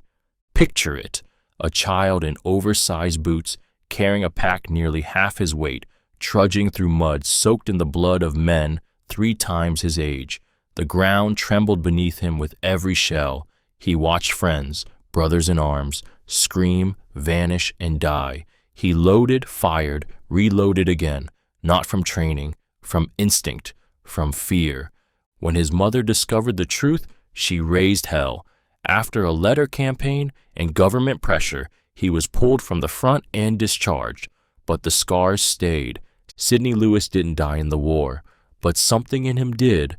And when we talk about heroes, we must also whisper about the children, those whose lives were fast-forwarded into nightmares, whose courage should never have been asked for, and whose innocence was traded for a uniform that didn't even fit. Tommy was a British soldier nickname. In the trenches of World War I, amid the mud, the lice, and the constant hum of death, British soldiers weren't just men in uniform. They were Tommies. Short for Tommy Atkins, this nickname became more than a label. It was an identity, a brotherhood, a quiet kind of pride stitched into every sleeve and whispered between cigarettes. French children called out "Tommy" when they saw the soldiers march by. German prisoners spoke of the Tommies with wary respect, and in letters home, mothers prayed, "May our Tommy come back safe." The origin of the name goes back to the 1800s, used in military sample documents to represent the average soldier. But in the horror of the Great War, it took on flesh and meaning. Tommy wasn't the officer in the polished boots. He was the private knee-deep in trench water, the boy with shaking hands and a lopsided grin. He was the man who shared his last biscuit, cracked jokes under shellfire, and died nameless on foreign soil. The nickname traveled across barbed wire and borders, humanizing the faceless. It made the war personal. Soldiers didn't cry for Britain, they cried for Tommy. When propaganda posters called for reinforcements, they showed Tommy pointing his finger. When men refused to surrender, it was Tommy's spirit they invoked. But behind the name was flesh, fear, courage, grief. The name made them symbols, but it didn't save them. Thousands of Tommies never came home, and in every cemetery where white stones stretch toward the horizon, you'll find them, British soldiers whose real names are forgotten, but whose story still echoes in a single word: Tommy. Pillboxes debuted in 1917. In 1917, as trench warfare ground Europe into dust and flesh, a new shape of fear emerged on the battlefield: small, squat concrete bunkers built to endure everything but silence. Soldiers called them pillboxes for their boxy, round-edged appearance, but what they delivered was anything but medicinal. These fortifications became Germany's grim answer to Allied offensives, machine gun nests forged in steel and stone, immune to most artillery, nearly invisible until they were already spitting death. Set into ridgelines and hidden behind barbed wire, pillboxes gave German machine gunners near-perfect fields of fire. They could sweep an entire line of charging men, bullets stitching through bodies faster than hearts could beat. When the British attacked at Passchendaele or Cambrai, they ran not just at trenches, but at these immovable, unblinking monsters. Rifle fire bounced off their faces, mortars barely chipped them, flame couldn't reach them, and the men inside, cool and composed, simply waited for movement, waited for shadows, waited to fire. Storming a pillbox was hell on foot. Soldiers had to flank them, crawl under wire, toss grenades through tiny slits, while their comrades fell screaming beside them. Some were buried alive, trying. Others simply disappeared in the dust kicked up by their own advance. But these weren't just bunkers. They were symbols of a changing war. The pillbox marked the beginning of a more fortified, mechanized battlefield, where defense didn't mean walls anymore. It meant teeth. It meant permanence. And for the men forced to charge them, it meant one cruel truth. War was no longer about who had more courage. It was about who could outlast concrete. Dazzle paint camouflage ships. In the cold, gray waters of World War I, where German U-boats prowled silently beneath the waves, Britain faced a dire problem: how to protect its ships from torpedoes. The answer wasn't armor or firepower, it was paint, but not camouflage as we think of it. This was bold, wild, disorienting. It was called dazzle painting, and it turned ships into floating hallucinations, striped, jagged, geometric beasts that broke the rules of perception. The goal wasn't to hide them, it was to confuse. A dazzle-painted ship looked like a shattered mirror at sea. Its lines twisted and clashed, angles clashed with curves, and shadows were painted where none existed. The purpose? To scramble the enemy's range-finding. U-boat crews would peer through their periscopes, trying to calculate speed, direction, and size, and instead they saw chaos. Was the ship turning left or right? Was it speeding up or slowing down? Was that a bow or a stern? By the time they guessed, the ship might already be gone, or worse, the torpedo would miss. This bizarre solution was the brainchild of British artist Norman Wilkinson, who understood that sometimes the answer to visibility is overstimulation. Over 4,000 ships were dazzle-painted, warships, transports, even hospital vessels. Each was unique. Each was a defiance of logic. A war fought in black and white now had ships wearing explosions of stripes and checkerboards. To see a dazzle ship emerge through fog was to witness something surreal, modern art weaponized. In a war of mud and blood, this was a stroke of brilliance and madness. It didn't make ships invisible, it made them impossible to understand. And in war, sometimes that's the same thing. Wristwatches became standard gear. Before the trenches, wristwatches were seen as jewelry for women, dainty accessories strapped to delicate wrists. Real men carried pocket watches, heavy, ornate, worn with pride on chains tucked into waistcoats. But World War I shattered that notion, just like it shattered so many illusions of class, time, and safety. In the mud and blood of no man's land, when seconds could mean the difference between life and obliteration, digging into your pocket for the time was a death sentence. So men began wearing their time on their wrists. At first, they improvised. Leather straps were sewn onto pocket watches, crude and clunky, but it worked. Officers needed to synchronize attacks to the second. Artillery barrages were timed down to the moment.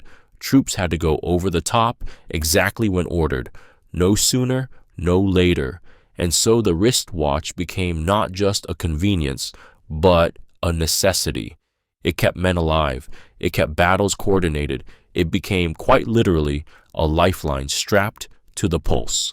Manufacturers saw the shift and responded.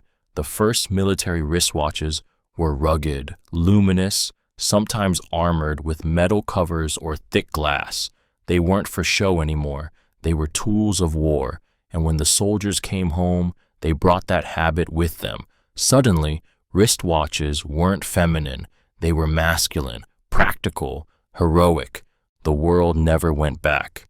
It's strange, isn't it, that something so small, so quiet, so ordinary could trace its rise to millions of screams, that a simple shift in where we wore time began in the middle of a battlefield under falling shells, with shaking hands checking the hour before a charge. Because in war, even the smallest things are forged in fire. Periscopes were DIY mirror boxes. In the damp, rat-infested trenches of World War I, where raising your head above the parapet meant risking a bullet through the skull, soldiers became inventors. They needed to see the enemy, but without exposing themselves. So they turned to the simplest, most life-saving innovation of the front, the trench periscope, a homemade device cobbled together from scrap wood, nails, and two angled mirrors. It wasn't issued by command. It was built in desperation, a mirror box that meant life or death. These makeshift tools became as essential as rifles. With a periscope, a soldier could see above the trench wall while staying hidden below. They watched no man's land, marked sniper positions, and prepared for attacks without becoming one of the countless heads lost to a sniper's scope. Soldiers shared them, modified them, improved them. They carved slots, tied string, taped extra glass to expand the view. Some painted them green to blend in. Others etched names into the wood, small declarations of ownership in a world that took everything. And still, they weren't foolproof. Sometimes a glint from the mirror gave away a position. Sometimes a sniper shot directly into the lens. Sometimes the lens itself shattered in a soldier's eye, the shards a cruel reminder of war's refusal to let even safety be safe. Yet these mirror boxes remained, crude, ugly, irreplaceable. They weren't manufactured by generals or designed in boardrooms. They were born in the minds of terrified, brilliant men who refused to die needlessly. In the trench, you didn't just need courage, you needed a periscope, and all it took to build one was a little glass, some wood, and the unbearable will to stay alive one more day. Mail was heavily censored. In a war where letters became lifelines, each envelope carried not just ink, but soul. Soldiers wrote home from frozen trenches, blood-soaked hospitals, and death-silent dugouts, clinging to the only connection they had left. But before those words reached the warm hands of mothers, wives, and sweethearts, they were intercepted, examined, sliced open, and often stripped bare. Mail was heavily censored, not just to guard military secrets, but to control the emotional temperature of a nation on the edge. Entire battalions of military censors read thousands of letters a day. If a soldier mentioned troop locations, unit names, casualties, or morale, those lines were blacked out, or the entire letter discarded. What remained was often hollow. A man who had watched his best friend die in his arms might be reduced to saying, "All is well here." A mother desperate to know if her son was still whole received only a polite note about the weather and vague reassurances. Truth was a threat, honesty was treason, and it went both ways. Letters from home were censored too, especially if they contained despair, political discontent, or news that might shatter a soldier's fragile will. Some letters were delayed for weeks, others never came at all. Love got lost in the mail. Grief too. The result? A kind of slow, aching silence. Conversations were clipped, affection hidden, trauma buried beneath formalities. The war stole not just lives, but words. And in those redacted lines and shredded envelopes, you can still hear the quiet weeping of people trying to stay connected in a world determined to tear them apart. 30-plus kinds of gas were used. World War I introduced a terror unlike anything the battlefield had ever known. Poison gas. It wasn't just one weapon, it was a slow, evolving nightmare, with over 30 different kinds developed and deployed by both sides. Chlorine, phosgene, diphosgene, mustard gas, tear gas, arsine. Each had its own scent, its own color, its own cruel fingerprint etched into lungs, eyes, and flesh. Soldiers no longer feared just bullets, they feared the wind. The first major gas attack came in 1915 at Ypres, when German troops released a greenish-yellow cloud of chlorine that drifted silently toward Allied trenches. Men choked, clawed at their throats, turned blue, and collapsed foaming in the mud. Panic spread faster than the gas. Soldiers fled, ripping off helmets, tripping over bodies, blind and screaming. But that was only the beginning. Gas warfare became a science of suffering. Phosgene, nearly odorless, killed quietly with fluid-filled lungs hours after exposure. Mustard gas clung to clothes, soaked into soil, and blistered skin days after it was deployed. There was no hiding, no safety. Gas masks helped, but only if worn in time, only if the filters hadn't rotted, only if you didn't fall asleep. Even the sky betrayed you.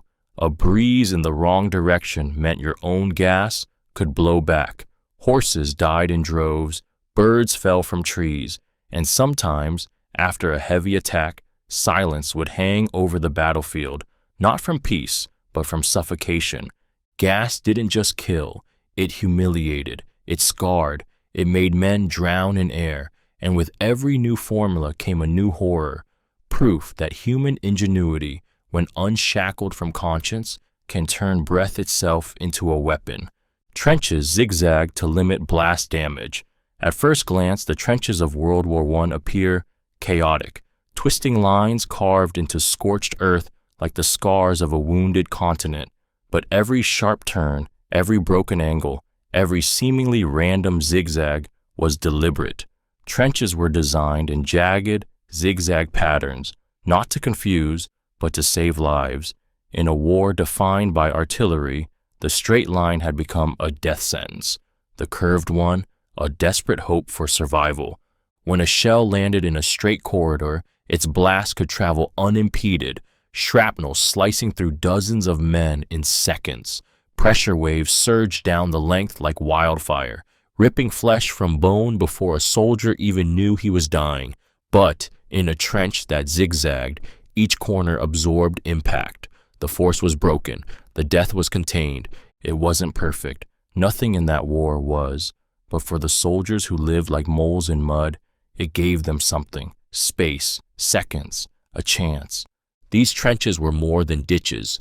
They were mazes of misery, fire steps, duckboards, sapheads, listening posts, and always the angles.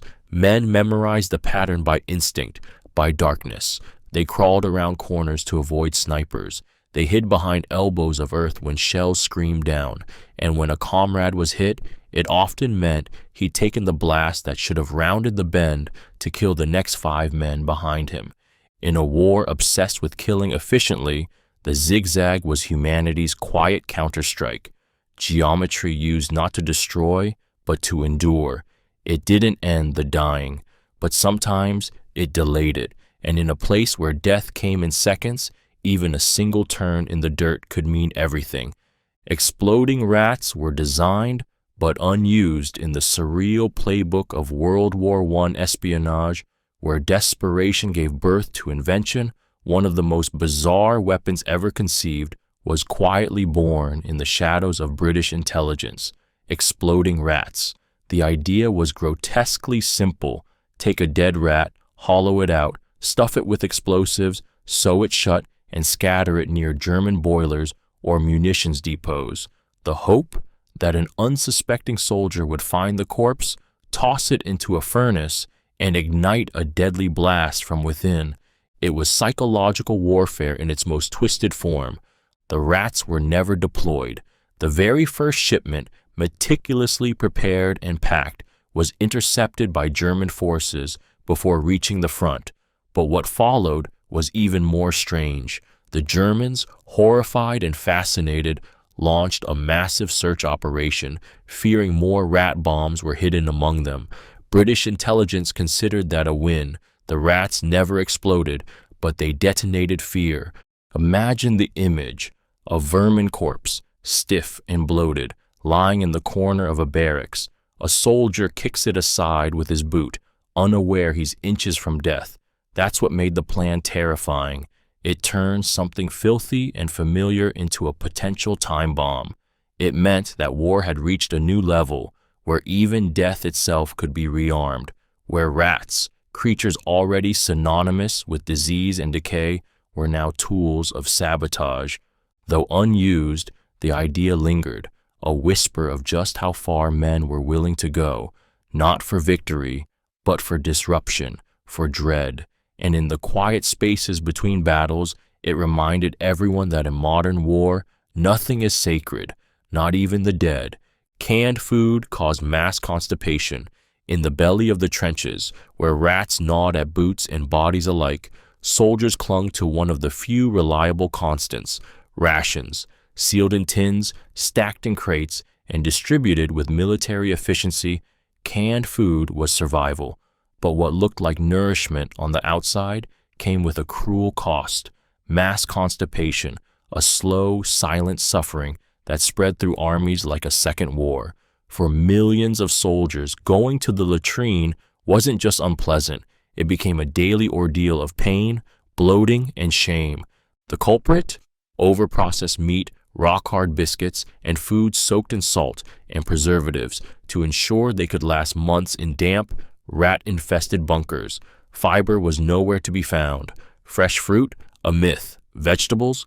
Rare and often slimy by the time they arrived.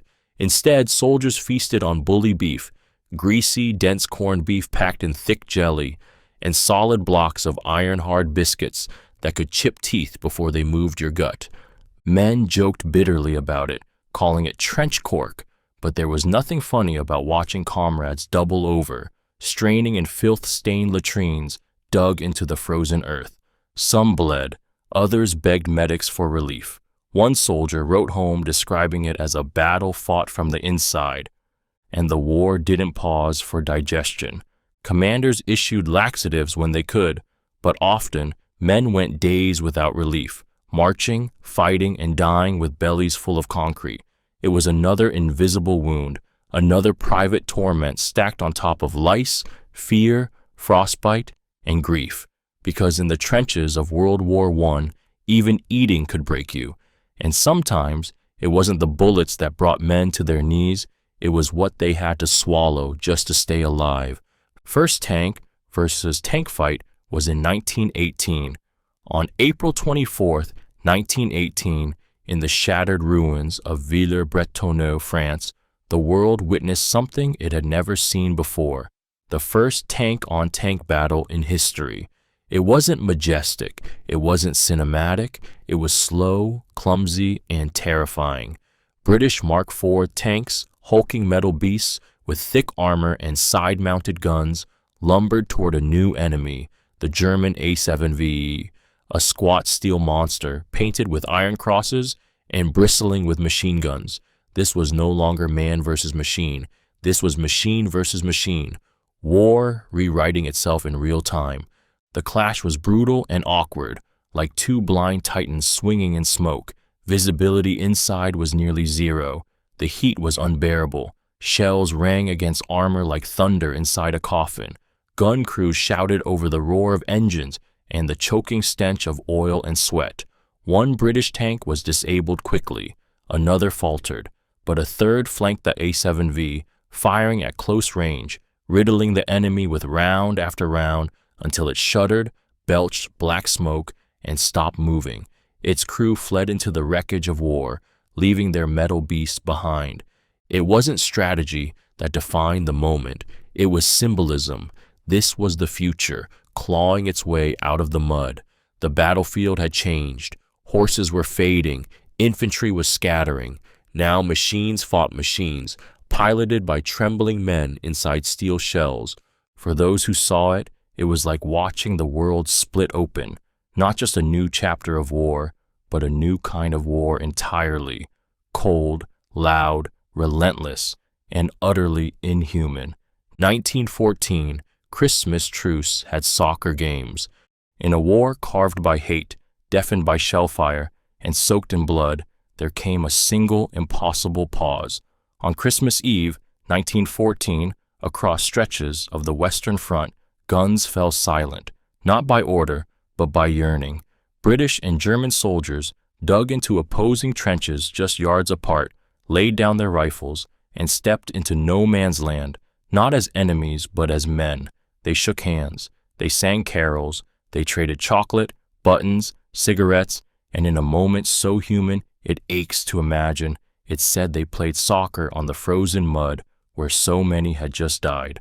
Accounts differ. Some say there was one ball, others many. Some games were short, others lasted hours. Soldiers used sandbags for goals, boots for boundaries. Laughter echoed where screams once lived. Men who hours earlier had aimed to kill now passed and kicked and cheered like boys again. One British soldier wrote, "It was a sight one will never forget, to see the Hun and the Tommies kicking about a football. But it wasn't just a game, it was resistance. It was grace clawing its way into hell. Commanders were furious. They issued orders to resume hostility, to punish fraternization. Some men were later court-martialed. By the following Christmas, such truces had been outlawed, buried beneath stricter codes and deeper trenches. Yet, for that brief, fragile breath in 1914, the war stopped, and in that silence, men remembered they were still human, that a ball could replace a bullet, that even in the heart of devastation, peace could find its way across a battlefield, on the muddy roll of a single shared dream. Brits got daily rum in the filth of the trenches, where rats chewed on corpses and the sky never seemed to lift. British soldiers clung to one small ritual that warmed the blood and dulled the soul, the daily rum ration. Issued like a blessing at dawn or before battle, this single ounce of liquid fire wasn't just a drink. It was armor, not against bullets, but against fear, frost, and the unrelenting grind of despair. The rum came in metal containers called tot jars, carried down the line by quartermasters and NCOs with the reverence of priests. Men lined up, their eyes tired and hollow, their fingers trembling not from withdrawal, but from everything else. The sip was brief. It burned the throat, but it reached the heart. In that moment, you were reminded you were still human, that there was still heat inside you, that someone somewhere knew you needed a moment of mercy. It didn't get you drunk, unless you were lucky, but it softened the edges of what came next, going over the top, writing the last letter home, dragging a friend's body from the wire. It was the Army's quiet acknowledgement that courage came easier with a little numbness. Some commanders hated it, some abused it, but most soldiers, they called it sacred. The rum was passed hand to hand, sometimes with laughter, sometimes with tears, and when it ran out, the silence it left behind was colder than the mud, because in war, even a mouthful of warmth becomes more than a drink. It becomes a lifeline, a ritual, a reason to take one more breath. Archduke's car plate read, a 3/118, armistice date. On June 28, 1914, Archduke Franz Ferdinand, the heir to the Austro-Hungarian throne, was assassinated in Sarajevo, setting off the chain of events that ignited World War I. The car he rode in that day, a dark open-top Grafen-Stift, would become an eerie footnote in history, not for its speed, its make, or the fatal shots fired, but for what was bolted silently to its front, a license plate reading a 3118. At first glance, it was meaningless, but 4 years, millions of deaths, and a global cataclysm later, its meaning would echo like fate itself. A 3118. Armistice 11/11/18. The war that began with the Archduke's death ended exactly 4 years and 4 months later, on November 11, 1918, at 11 a.m. It's the kind of coincidence that makes history feel haunted, as if destiny itself had signed the death warrant in advance, as if the car knew, as if the plate was a prophecy bolted in iron. Some call it chance, others call it myth, but the image is real, the photograph exists. The car, now preserved in a museum, still bears that plate, quiet, unchanging, watching over a world that once tore itself apart. And, in that small rectangle of metal, the entire war is trapped like a ghost, the beginning and the end etched into one artifact. Proof that sometimes tragedy carries its conclusion with it, hiding in plain sight, waiting to be noticed only after the world has already burned. Hitler, Stalin, and Trotsky were all in WWWI. It sounds like fiction, like some dark cosmic joke, but it's true. Adolf Hitler, Joseph Stalin, and Leon Trotsky, all men who would go on to reshape the 20th century with blood and ideology, were alive, aware, and in motion during World War I. 3 storms, gathering force, scattered across a continent that was tearing itself apart. Hitler, a failed Austrian artist, served as a frontline messenger for the German army. In the trenches of the Western Front, he dodged shells, ate rats, and watched his fellow soldiers die screaming in mud. He was wounded, gassed, and decorated for bravery, but he never rose above corporal. He blamed Germany's loss not on the battlefield, but on betrayal, a belief that curdled into hatred and never left him. Stalin, then a revolutionary in exile, didn't fight in uniform, but he watched, he wrote, he plotted. From the edges of the Russian Empire, he studied the collapse of the Tsar, the chaos of war, and the vacuum that formed where power had once lived. He knew his moment was coming. Trotsky, the firebrand orator of the Bolsheviks, was in New York City when the war began, writing for Russian-language socialist papers, railing against imperialism. But by 1917, he was back in Russia, ready to seize the moment. While millions died in trenches, he helped orchestrate a revolution that turned the Eastern Front into a civil war. 3 men, 3 ideologies, 1 war. They never met, but the same thunder shook their windows, the same smoke darkened their skies, and in that furnace, their futures were forged, quietly, violently, inevitably. World War I didn't just break nations, it gave birth to nightmares. U.S. joined 3 years late. When the world tore itself apart in 1914, the United States stood back, watching Europe collapse into trenches, blood, and unrelenting fire, while Britain, France, Russia, and Germany drowned in years of slaughter. The U.S. remained neutral for 3 long years. It wasn't indifference, it was caution, division, isolation. President Woodrow Wilson, re-elected in 1916 on the slogan, "He kept us out of war," hoped America could remain the world's quiet conscience while others burned. But even from across the Atlantic, the war crept closer, whispering death into American ears. U.S. ships were sunk, civilians were killed. The Lusitania, a British ocean liner, was torpedoed by a German U-boat in 1915, 128 Americans lost. Yet still, America waited.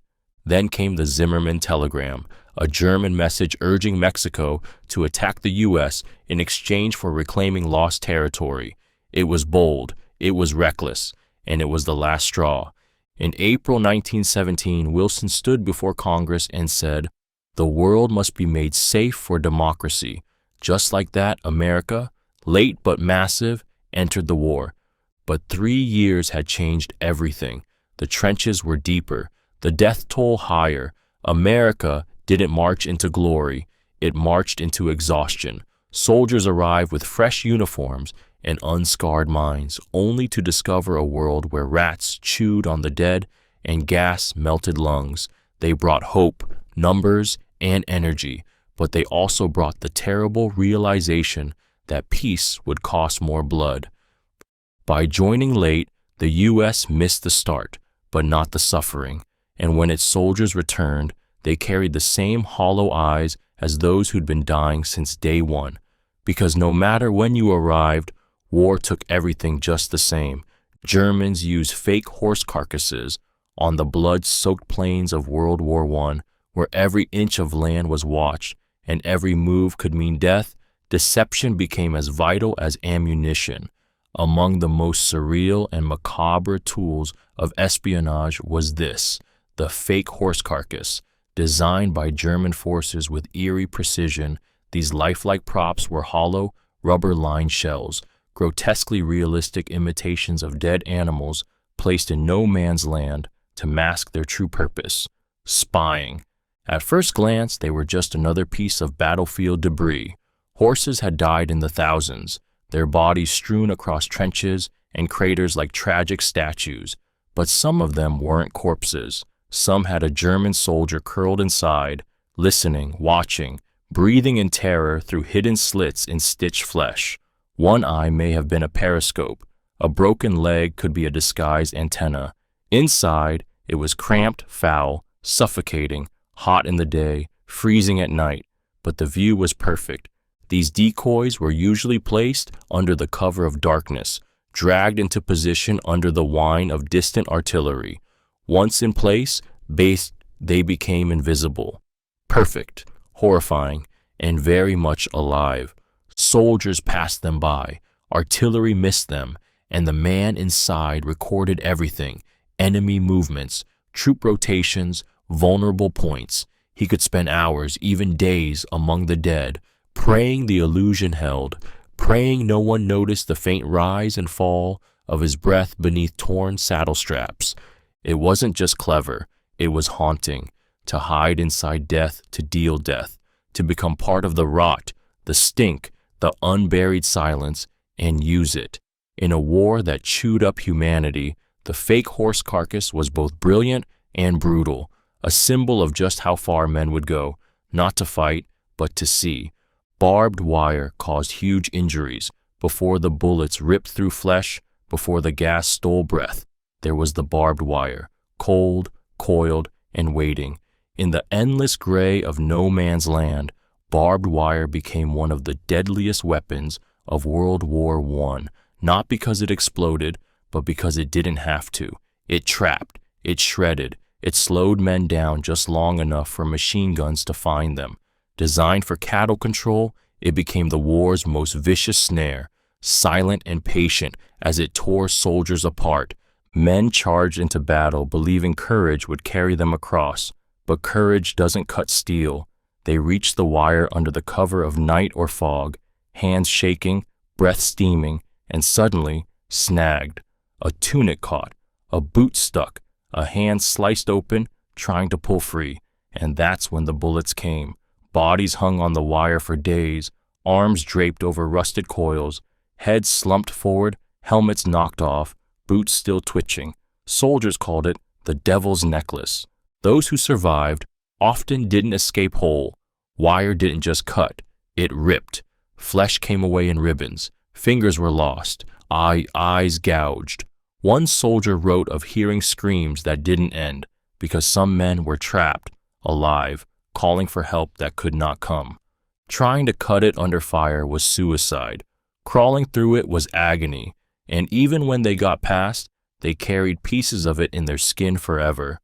Barbed wire was no invention of modern war, but in the trenches of World War I, it became something else, a weapon with no face, no sound, no mercy. It didn't aim, it didn't miss. It simply waited and tore. French colonial troops came from Africa, in the mud-soaked trenches of Europe, under the gray skies of France and Belgium. Not all the soldiers who fought and bled for the French flag spoke its language or came from its soil. Hundreds of thousands of colonial troops, many from West and North Africa, were brought to the front lines, often without understanding the full purpose of the war they were being thrust into. They were called tirailleurs sénégalais, though many came not just from Senegal, but from Mali, Chad, Guinea, Algeria, Tunisia, Morocco, lands colonized and bound to a war not of their making. They were told they were fighting for la patrie, for honor, for glory. But when they arrived, they quickly realized they were fighting in a frozen hell. Wrapped in ill-fitting uniforms, these African soldiers, accustomed to sun and sand, were deployed into sleet, snow, and endless rain. Some had never seen a train before being herded across continents. Now they faced machine guns and mustard gas. They were thrown into the most brutal sectors, often used as shock troops to absorb the bloodiest offensives, and they did fight, fiercely, loyally, with unimaginable courage. But they weren't treated as equals. They were paid less, fed worse, quartered in squalor. Many died nameless in mass graves. Others survived, only to return home to colonies that still denied them basic rights. France would later celebrate its heroes, erect statues, name streets, but rarely did those honors include the black and Arab faces who helped defend it. They came to fight someone else's war, and they did. They stood shoulder to shoulder with men who saw them as less, but they stood anyway. Their sacrifice was real, their story still too often forgotten. Lost Battalion held out 5 days. In October 1918, in the dense, blood-soaked forests of the Argonne, over 550 American soldiers from the 77th Division were ordered to advance, deep into enemy lines. Miscommunication, poor planning, blind ambition. They moved forward, but no one followed. For 5 harrowing days, the Lost Battalion was surrounded, cut off by German forces, starved of supplies, and shelled by their own artillery. They were alone, and no one knew where they were. They had no food, no water, no way out. The forest swallowed them. Trees exploded with shrapnel. Men were shot trying to retrieve supplies. Wounded soldiers cried out and couldn't be reached. The Germans sent surrender demands. They refused, shot at anyone who approached. They dug in, bleeding and hungry, hiding behind logs and corpses, and still they fought. One of the most haunting moments came when an American artillery barrage, meant to rescue them, began hitting their own position. With no radios, no flares, nothing to signal, they turned to a pigeon. Cher Ami, a small bird with a message capsule tied to her leg, flew through enemy fire with a final plea. Our own artillery is dropping a barrage directly on us. For heaven's sake, stop it. She arrived, shot and nearly dead, but the shelling stopped. When the battalion was finally relieved, only around 194 men walked out. The rest were dead, wounded, or missing. They weren't truly lost. They were abandoned, trapped in the woods not just by the enemy, but by the chaos of war itself. But they never surrendered. They never broke. In those 5 days, they became more than a battalion. They became a symbol of resilience carved into history with blood and grit. Whistles signaled attacks. In the suffocating stillness before battle, when every breath felt borrowed and the air itself seemed to hold its breath, soldiers waited, not for the enemy, not for a gunshot, but for a whistle. Just a few shrill notes, blown by an officer with trembling hands, was the signal that it was time to go, over the top, into no man's land, into machine gun fire, into death. The whistle was simple, tin, sharp, small enough to fit in a pocket, but its sound became one of the most terrifying and unforgettable noises of World War I. One blast meant, get ready. 2, prepare to climb. 3, and you ran, not because you were brave, but because it was your turn, because stopping meant court-martial, because behind you stood command, ahead only chaos. Men clutched their rifles, kissed Lucky Charms, whispered names of mothers and wives, and then the whistle came. That shrill, cutting cry pierced through the silence like a blade. Hearts leapt, ladders were mounted, trenches emptied, and in moments, hundreds of soldiers were pouring into the open, where bullets stitched the ground and shells opened the earth beneath their feet. Some never made it more than a few steps. Others charged, screaming, their bodies flung forward by the sheer momentum of terror. The whistle didn't command, it condemned. Veterans remembered its sound forever, in nightmares, in sudden silences, in the way wind would catch a certain pitch and send them back to that moment. Because in a war of metal and mud, it was not the gun that gave the order to die. It was the whistle, fragile, human, and unbearably final. Letters often destroyed or delayed in a war that devoured everything, land, bodies, identity. The only thread connecting soldiers to the lives they left behind was the fragile, trembling hope sealed in an envelope. A letter from home could mean salvation, but in World War I, those letters were often delayed, censored, lost, or simply destroyed before ever reaching the trembling hands that needed them most. The heartbreak didn't come with a bullet, it came with silence. Mail was a lifeline in the trenches.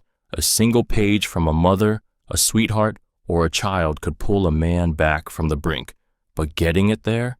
A miracle. Letters traveled across seas, dodging U-boats, crossed shattered railway lines, passed through battalions of censors who sliced them open looking for forbidden truths. Coordinates, morale, complaints.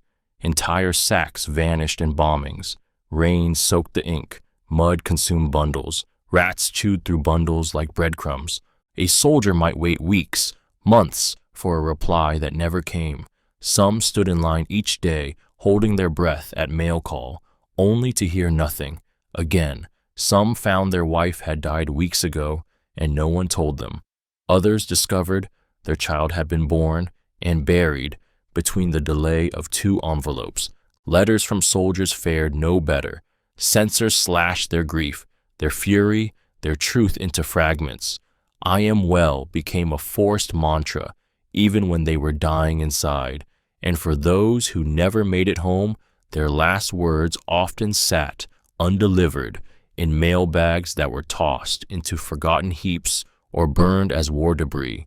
Because in war, even love gets lost in the fire.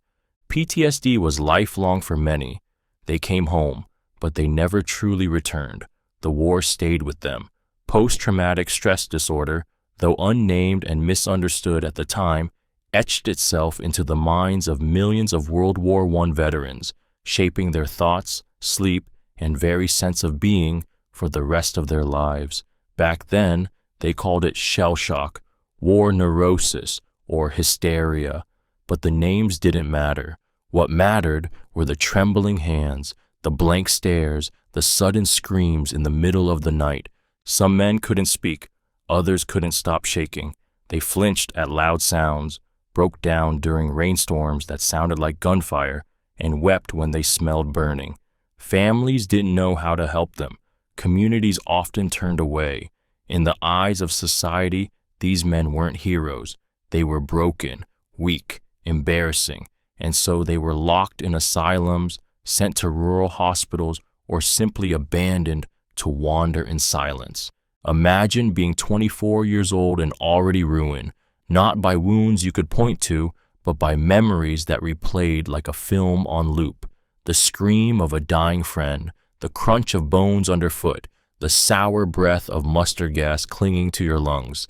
These men lived in two worlds, the one they had fought for and the one that never stopped fighting inside them. There were no therapy sessions, no support lines, no medication, just time, and not even that could heal them. Many drank, many took their own lives. Some simply faded into the edges of photographs, remembered only as the ones who never quite came back right. Because for them, the war didn't end on November 11th, 1918. it just followed them home. Russian troops reused enemy rifles in the frozen trenches of the Eastern Front, where supplies ran dry and desperation outpaced orders. Russian soldiers fought not just with bravery, but with borrowed death. Shortages crippled the Tsar's armies. Factories couldn't keep pace. Supply chains collapsed. Ammunition ran low. And so many Russian troops were forced to reuse enemy rifles, scavenging German and Austro-Hungarian weapons from the corpses of the dead because they had no other choice. Some went into battle without rifles at all. Picture that, a line of men advancing through snow and fire, knowing the only way to arm themselves was to wait for the man in front of them to fall, for one to die, so another might pick up his gun and keep moving. It wasn't strategy, it was survival wrapped in tragedy. In some cases, entire battalions were told to hold fire, to wait, to charge unarmed into fortified positions and hope to find a dropped Mauser or Mannlicher when the smoke cleared. The humiliation burned as deeply as the frostbite. Russian soldiers were brave, disciplined, and determined, but the state that commanded them sent them into modern war with medieval logistics. Their own Mosin Nagant rifles were in such short supply that regiments rotated weapons between companies. Ammunition didn't match. Maintenance was impossible. And still, they fought.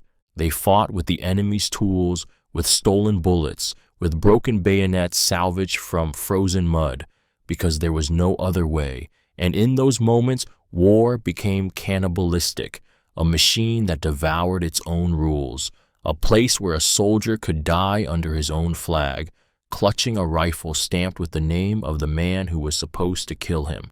Italy switched sides in 1915. When World War I erupted in 1914, Italy was officially allied with Germany and Austria-Hungary as part of the Triple Alliance. But in a war built on shifting promises and national ambition, Italy made a fateful pivot in 1915, turning against its former allies to join the very nations it had once sworn to oppose. It wasn't a decision of principle. It was a gamble soaked in politics, desperation, and blood. Italy had watched the war unfold from the sidelines, weighing its options like a nation at a high-stakes poker table. Public sentiment leaned toward neutrality, but behind closed doors, leaders were bargaining. Austria-Hungary offered vague concessions. The Allies, on the other hand, offered territory, land along the Adriatic, slices of the Austro-Hungarian Empire, and dreams of restoring Italy to ancient Roman glory. For a country still aching to unify its people and borders, the offer was intoxicating. So on May 23, 1915, Italy declared war on Austria-Hungary. Italian soldiers were sent climbing into the freezing Alps, where they fought in brutal, vertical battles on cliffs and glaciers. Thousands froze, slipped, or were buried by avalanches, triggered by artillery. The promised land was always just out of reach. And when the war ended, much of what was promised never came. Italy's betrayal would linger. Germany and Austria called it treachery. The Allies saw it as an expensive, often faltering ally.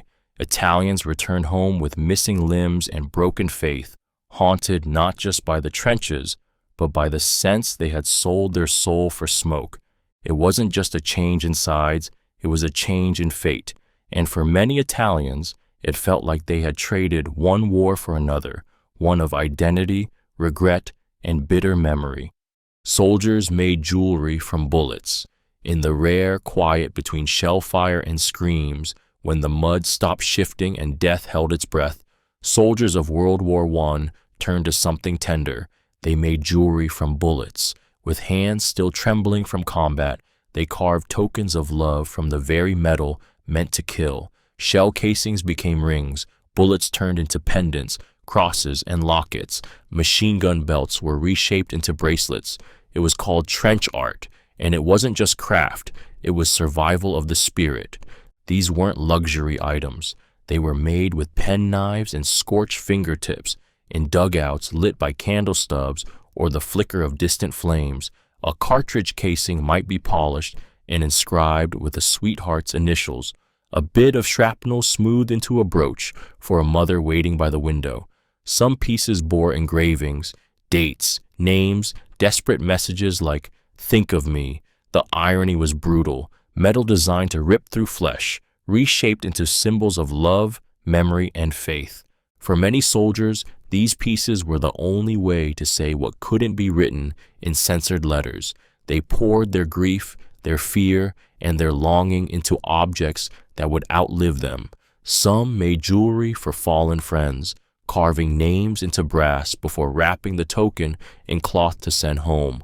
Others kept it on them always, like a talisman, a promise not to be forgotten. In a world ruled by destruction, this was creation. Each handmade piece was a rebellion against death, a fragile, shining whisper that beauty could still exist in the heart of war, that even when surrounded by violence, a soldier could still find a way to love. Versailles was signed in a train car. It was June 28, 1919, 5 years to the day after the assassination of Archduke Franz Ferdinand ignited World War I, when the victors of the most devastating conflict the world had ever known gathered to sign its formal end. But they didn't do it in a grand palace hall or on a blood-stained battlefield. They did it in a train car parked in the forests of Compiègne, France. A simple rail carriage, quiet and unmoving, became the final stage for humiliation, revenge, and the seeds of a second, even darker war. The Allies chose the train intentionally. It was the same carriage where, just 7 months earlier, the defeated German High Command had signed the armistice that ended the fighting. To the French, it was poetic justice. To the Germans, it was calculated disgrace. As their delegation entered the car, they were met with cold stares, silence, and an ultimatum already written. Inside that wood-paneled rail car, Germany was forced to sign the Treaty of Versailles, a document that demanded they accept full responsibility for the war, pay crushing reparations, disarm their military, and surrender vast territories. The ink had barely dried before German newspapers called it a diktat, dictated peace, and resentment began to boil. The train didn't move, it just sat there, watching, a symbol of power shifting not just across a continent, but across time. Years later, Adolf Hitler would find that same carriage and, in a moment of horrifying symmetry, force the French to sign their own surrender inside it in 1940. The car had become more than transport. It was memory, metal, and vengeance, rolled into silence on steel rails. Armenian genocide occurred during war, while World War I raged across continents and consumed millions in its mechanical hunger. A quieter, more calculated horror unfolded within the borders of the Ottoman Empire, the Armenian genocide. Between 1915 and 1917, under the veil of war, over 1.5 million Armenians were systematically murdered by the very government that had once called them citizens. Families were torn from homes, lined up at gunpoint, marched into deserts without food or water. Infants were thrown into rivers, mothers were forced to watch, fathers were shot in front of their children. It was not a byproduct of war. It was war turned inward. The Ottoman authorities, fearful of Armenian resistance, distrustful of their Christian minority, and driven by rising nationalism, labeled an entire people as traitors. They passed laws, they sent out orders, and then they started to erase them. Men were separated first, executed en masse. Women and children were marched across brutal terrain, told they were being relocated, only to collapse under starvation, exhaustion, or the rifle butts of Turkish gendarmes. Some were burned alive, others locked in churches and set on fire. Entire villages vanished, bodies rotted in dry riverbeds. The world knew. American diplomats, missionaries, even German officers witnessed the slaughter. They sent reports, they pleaded for help. The world was too busy with its own war. The word genocide didn't yet exist, but the blueprint was being written. This wasn't just loss, it was annihilation, a culture, a history, a people reduced to ash while the world looked away, and in the shadows of the trenches, amid the thunder of falling shells, an entire nation was quietly destroyed, without a battlefield, without mercy, and for many years without recognition. Russia lost over 2 million troops. Behind the endless snowfields and towering myths of revolution, there lies a brutal, staggering truth. Russia lost over 2 million soldiers in World War I. It was a tidal wave of death, too vast for history books to fully hold. More than any other nation in the conflict, Russia's sacrifice wasn't just vast, it was swallowed, buried, and often forgotten beneath the shadow of what came next: revolution, civil war, and the rise of the Soviet Union. From 1914 to 1917, Russian soldiers marched into battle with rusted rifles, outdated tactics, and dwindling supplies. Some were sent into combat without guns, told to pick up the weapons of the dead. They faced German artillery, poison gas, and machine guns with courage and futility. They died in the Carpathians, the Masurian lakes, the frozen forests of Galicia. Thousands froze to death, thousands more starved, and yet they kept coming, wave after wave of boys and peasants and farmers, swept into a war they didn't start and could barely understand. Behind the front lines, mothers waited, letters never came, villages emptied, whole generations vanished. But it wasn't just the battlefield that crushed Russia, it was the betrayal they felt from within. While the Tsar dined in opulence, his soldiers bled in rags. The agony boiled into fury. In 1917, that fury became revolution. The army crumbled. Soldiers turned on officers. Some threw down their arms and walked home barefoot through snow. And so the war that killed over 2 million Russians didn't just break bodies, it broke an empire. The Russian soul bled on two fronts, one against the enemy and one against its own unraveling past. African and Indian troops were forgotten. They marched under foreign flags. They fought in mud that wasn't theirs. They bled on soil they'd never seen before, whispering prayers in languages unheard by their commanders. Over 2 million African and Indian soldiers served in World War I, drafted and deployed by colonial powers who saw them not as equals, but as tools. They carried rifles, dug trenches, hauled artillery, and died in battles that would never mention their names. And when the war ended, when the medals were handed out, when the history books were written, they were forgotten. Indian troops fought on the Western Front, in Gallipoli, in Mesopotamia. They froze in Belgian winters, wearing tropical uniforms, their turbans stiff with frost. African soldiers, many from Senegal, Nigeria, Kenya, and beyond, were sent to the front lines in Europe and across North Africa, battling both the enemy and the brutal racism of their own side. Some weren't even given weapons, just shovels. Some were forced to serve as porters, carrying supplies over impossible terrain until they collapsed and died by the thousands from exhaustion and disease. They were promised honor, but given silence. In letters home, many wrote of dignity, of fear, of longing. Some dreamed of freedom after the war, of returning not just as survivors but as citizens. But when peace came, it didn't come for them. They were excluded from parades. Their pensions were smaller, their sacrifices erased beneath the banners of Europe. These men gave everything for empires that never gave back. And though their graves lie scattered across the globe, many without names, their story, buried for too long, is rising again, not as footnotes, but as the warriors they were, warriors who fought for countries that refused to see them, until now. Chainmail face masks were worn. In a war defined by shattered bodies and unthinkable wounds, some soldiers survived not by miracle, but by metal.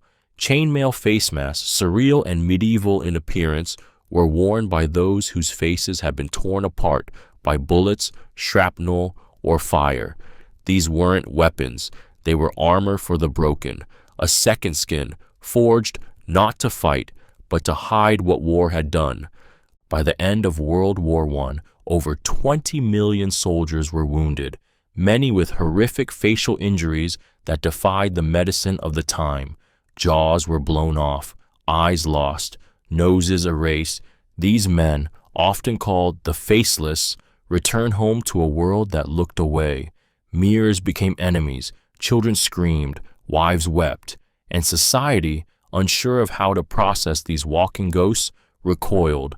But artists and surgeons fought back. Pioneers like American sculptor Anna Coleman Ladd and Englishwoman Frances Derwent Wood began crafting masks made of thin copper or aluminum, then painted to match the soldiers' remaining skin. Some had mustaches, eyebrows, expressions. Others, desperate for durability, turned to chainmail, iron rings woven tightly together, draped like a veil across a ruined face. Behind those masks were eyes still alive, hearts still beating, souls still aching. They weren't worn out of vanity. They were shields against pity, against stares, against the unbearable gaze of a world that wanted to forget. These men bore their pain in silence, cloaked in steel, not as knights, but as survivors of a war that tried to erase them. Their faces had been taken, but with each cold ring of chain, they stitched back the right to be seen. Kids lied to enlist. When war thundered across Europe in 1914, it didn't just call upon the brave, it seduced the young. Boys barely old enough to shave lied about their age, forged papers, puffed out their chests, and lowered their voices, all to answer a call they could barely understand. Tens of thousands of children, some as young as 12, enlisted in World War I, driven by patriotism, adventure, pride, or desperation. They didn't know what war truly meant, but they knew they wanted to be part of something bigger than themselves. Recruiters knew too, and many looked the other way. One boy, Sidney Lewis, just 12, was accepted into the British Army and sent to the front. Another, John Condon of Ireland, died in Ypres at just 14. Boys lied and said they were 18. Some stood on tiptoes during the medical exam. Some borrowed older brothers' documents. In the chaos of enlistment lines, no one had time to check too closely. And so children went to war. They died in shell craters and gas attacks. They froze in trenches with lice crawling over their skin. Some broke down from fear, their bodies trembling, their minds unraveling from the horrors no child should ever witness. When they were wounded or killed, their real ages were often discovered only afterward, when a weeping mother produced a birth certificate that proved the truth too late. These weren't men in boys' bodies. These were boys forced to become men before their time or die pretending. They didn't just lie to get into the war lied to them too. 4 empires collapsed when the guns finally fell silent on November 11, 1918. The world didn't just bury the dead, it buried empires. 4 colossal, centuries-old empires, Austro-Hungarian, Ottoman, Russian, and German, collapsed under the unbearable weight of World War I. Their crowns shattered, borders bleeding, and thrones left empty. In 4 short years, war didn't just redraw maps. It burned down entire civilizations built on dynasties, pride, and illusion. The Austro-Hungarian Empire, once a glittering patchwork of royalty and culture, imploded from within. Dozens of nationalities, Slavs, Czechs, Poles, Hungarians, ripped free from Vienna's grip.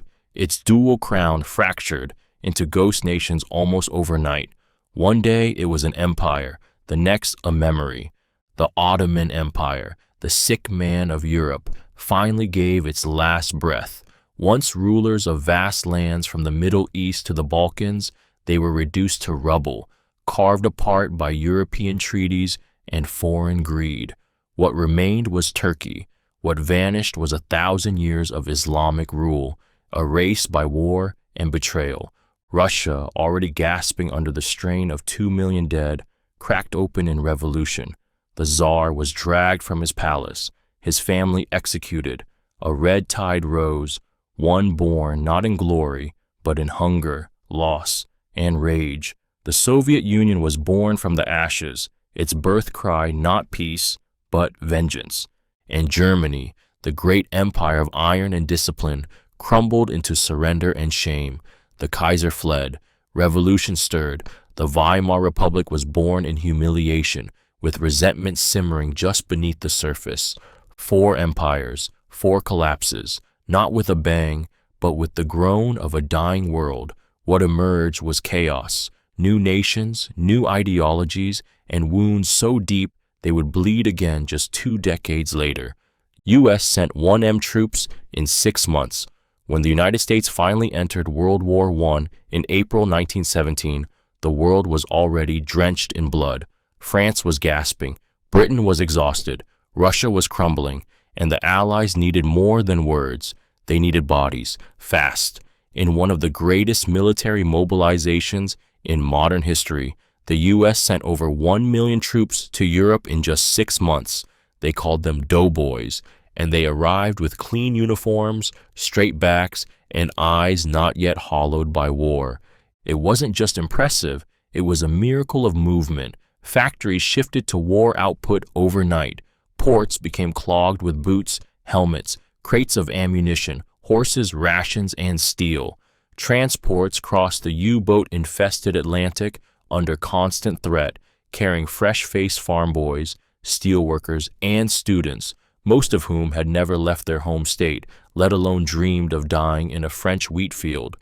They trained on the voyage, learned to use gas masks between nausea and homesickness. Some arrived unarmed, expecting to be issued rifles once they landed, and still they came. When they hit the front, the impact was seismic. Their presence revived exhausted Allied units. Their numbers overwhelmed German morale. They charged through Belleau Wood, Saint-Mihiel, the Meuse-Argonne, with fire in their lungs and a nation's breath behind them. But they paid the price. Over 50,000 died before the war ended. Thousands more came home broken. 1 million men in 6 months. Not just a number, but a wave. A promise that America would not stay silent. That even 3 years late, it would rise with force. And when it did, the ground shook. France lost 75,000 in 1 month. In the brutal first month of World War I, August 1914, France lost 75,000 men, not over the course of a year, not spread across campaigns. In just 30 days, nearly the entire population of a small city vanished into the soil of battlefields like the Ardennes and Lorraine. The numbers came fast, brutal, and without warning. 1 month, and the French army was already drowning in blood. These weren't anonymous statistics. They were sons, fathers, husbands. They had marched off in bright red trousers and blue coats, carrying the weight of honor, nationalism, and naive belief that the war would be over by Christmas. They smiled in photographs. They waved from train cars, and then they were torn apart by artillery, shredded by machine guns, gunned down in bayonet charges that hadn't changed since the days of Napoleon. But the weapons had. The shock was immediate. Entire regiments were wiped out in hours. Villages in France lost every man between the ages of 18 and 35. Letters stopped arriving. Coffins were buried side by side, too quickly to mark. And still, the war had just begun. Commanders hesitated to change tactics. They kept ordering frontal assaults, wave after wave of human bodies hurled into death. For many soldiers, their first step onto the battlefield was also their last breath. By the time September came, France was no longer fighting for victory. It was fighting to survive. And for those left behind, the month of August 1914 became a grave that never stopped echoing, a reminder that in war, even time itself can become a weapon. 1 month, 75,000 souls lost before the world truly understood what it had unleashed. WWI created a wave of amputees. World War I didn't just kill, it maimed, it shattered. It left men broken in ways no one had seen before, whole generations returning from the front with arms missing, legs gone, jaws torn away. It created a wave of amputees so vast that Europe had to invent entirely new ways to care for the living wounded. Hospitals overflowed. Artificial limb factories sprang up overnight. Cities filled with silent reminders of the war, men who had survived the bullet, but not the body. A shell didn't just kill, it tore limbs from torsos, splintered bone beyond repair. Shrapnel made clean injuries nearly impossible. Doctors were forced to amputate in mud, under fire, with trembling hands and minimal anesthetic. Some men begged to have what was left removed. Others watched infection eat away at what the war hadn't already taken. By 1918, tens of thousands of men in Britain alone had lost limbs. They were called limbless heroes, but behind the title was agony, pain, stigma, fear. Some learned to walk again with crude wooden legs. Others wore stiff, heavy, prosthetic arms that could barely move. Many never left their homes again, ashamed of the looks, the pity, the whispers. Yet out of this horror came resilience. Artists without hands learned to paint with their mouths. Veterans formed communities, built support networks, demanded better prosthetics. And society, forced to look directly at what war truly costs, slowly, painfully began to change. These men were monuments of survival, not carved in marble, but in scar tissue. They carried the war not in medals, but in every step, every struggle, every phantom pain that reminded them the war didn't end when the guns stopped. For them, it never did. War ran from 1914 to 1918.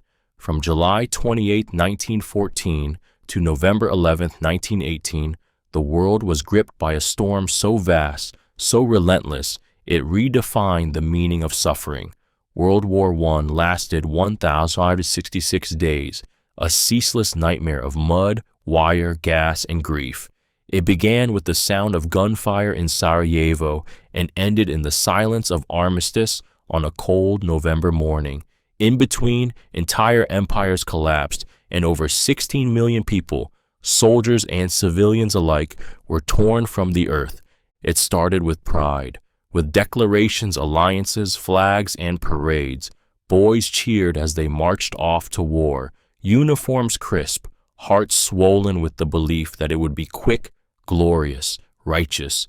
They wrote poems, promised letters, smiled for photographs. They didn't yet know what 4 years of trench warfare would do to a human body or a human soul. By the time 1915 arrived, trenches had become graves. By 1916, gas turned lungs into broken glass. By 1917, hope was a rationed currency. And by 1918, victory no longer meant winning, it meant surviving. 4 years was enough time for a child to be born and orphaned, for a city to crumble and never rebuild, for a generation to lose its youth, its joy, its trust in the world. When the guns finally fell silent on the 11th hour of the 11th day of the 11th month, the silence was not peace, it was mourning. The war didn't just end, it left scars that would fester for decades, because no one who lived through those 4 years ever truly left them. The war ran from 1914 to 1918, but for millions, it never stopped running through them. Sparked by Franz Ferdinand's murder, the war that tore the 20th century in half, killing millions, reshaping empires, and birthing modern warfare, was sparked by the echo of 2 pistol shots fired on a bright summer morning in Sarajevo. On June 28, 1914, Archduke Franz Ferdinand of Austro-Hungary and his wife Sophie were assassinated by a 19-year-old Serbian nationalist named Gavrilo Princip. Their deaths didn't just end 2 lives, they shattered the fragile peace between rival empires already teetering on the edge. They were in a car, driving through the streets in an open-top vehicle. A failed bomb attempt earlier that day had missed. The couple insisted on continuing the visit, trying to project calm, but when their driver took a wrong turn, they rolled to a stop right in front of Princip, who was standing outside a deli. He stepped forward and pulled the trigger. One bullet tore into Sophie's abdomen. Another struck Franz Ferdinand in the neck. He bled out, whispering her name, and that was all it took. Austria-Hungary blamed Serbia. Serbia turned to Russia. Austria turned to Germany. Alliances cracked, then detonated. In just over a month, the world was on fire. The assassination was not the cause. It was the spark. The powder had been waiting, buried under nationalism, imperial pride, and fear. But it was Franz and Sophie who became the human match. Two people killed on a quiet street. One bullet that passed through a neck and into history. One boy with a gun who didn't just end a life, he lit the fuse on a war that would end a world. Central powers, Germany, Austro-Hungary, Ottomans. They stood shoulder to shoulder beneath imperial banners, bound not by shared ideals, but by fear, ambition, and the slow unraveling of old empires. The Central Powers of World War I, Germany, Austria-Hungary, and the Ottoman Empire, formed the spine of the war's fury, a coalition that dragged the world into fire to protect what they feared losing most: power, territory, and pride. Germany, bristling with militarism and industry, sought dominance in Europe. Austria-Hungary, brittle and fractured, grasped for unity as its ethnic tensions cracked from within, and the Ottoman Empire, old and fading, entered the war hoping for rebirth, fearing collapse. Together, they weren't equals. They were desperate allies. When Austria-Hungary declared war on Serbia after the assassination of Archduke Franz Ferdinand, Germany rushed in with confidence and fire. The Ottoman Empire joined months later, aiming to reclaim lost prestige. These weren't modern nations. These were empires made of old maps, royal decrees, and collapsing illusions, and the war would test them to breaking. They unleashed war on multiple fronts: trenches in the west, frozen mountains in the east, deserts in the Middle East. They bled across continents, but while their soldiers fought bravely, their empires crumbled from the inside. Ethnic unrest tore at Austria-Hungary. The Ottomans, under pressure, turned to brutal massacres like the Armenian genocide, and Germany, proud and ruthless, was slowly strangled by blockade, revolution, and exhaustion. By 1918, their unity dissolved. Austria-Hungary disintegrated into fragments. The Ottomans fell into ashes. Germany surrendered and faced humiliation. The Central Powers didn't just lose the war, they lost their worlds, and from their wreckage, the 20th century emerged, angrier, sharper, and forever changed. Allies: Britain, France, Russia, US. When the world fell apart in 1914, it didn't shatter evenly.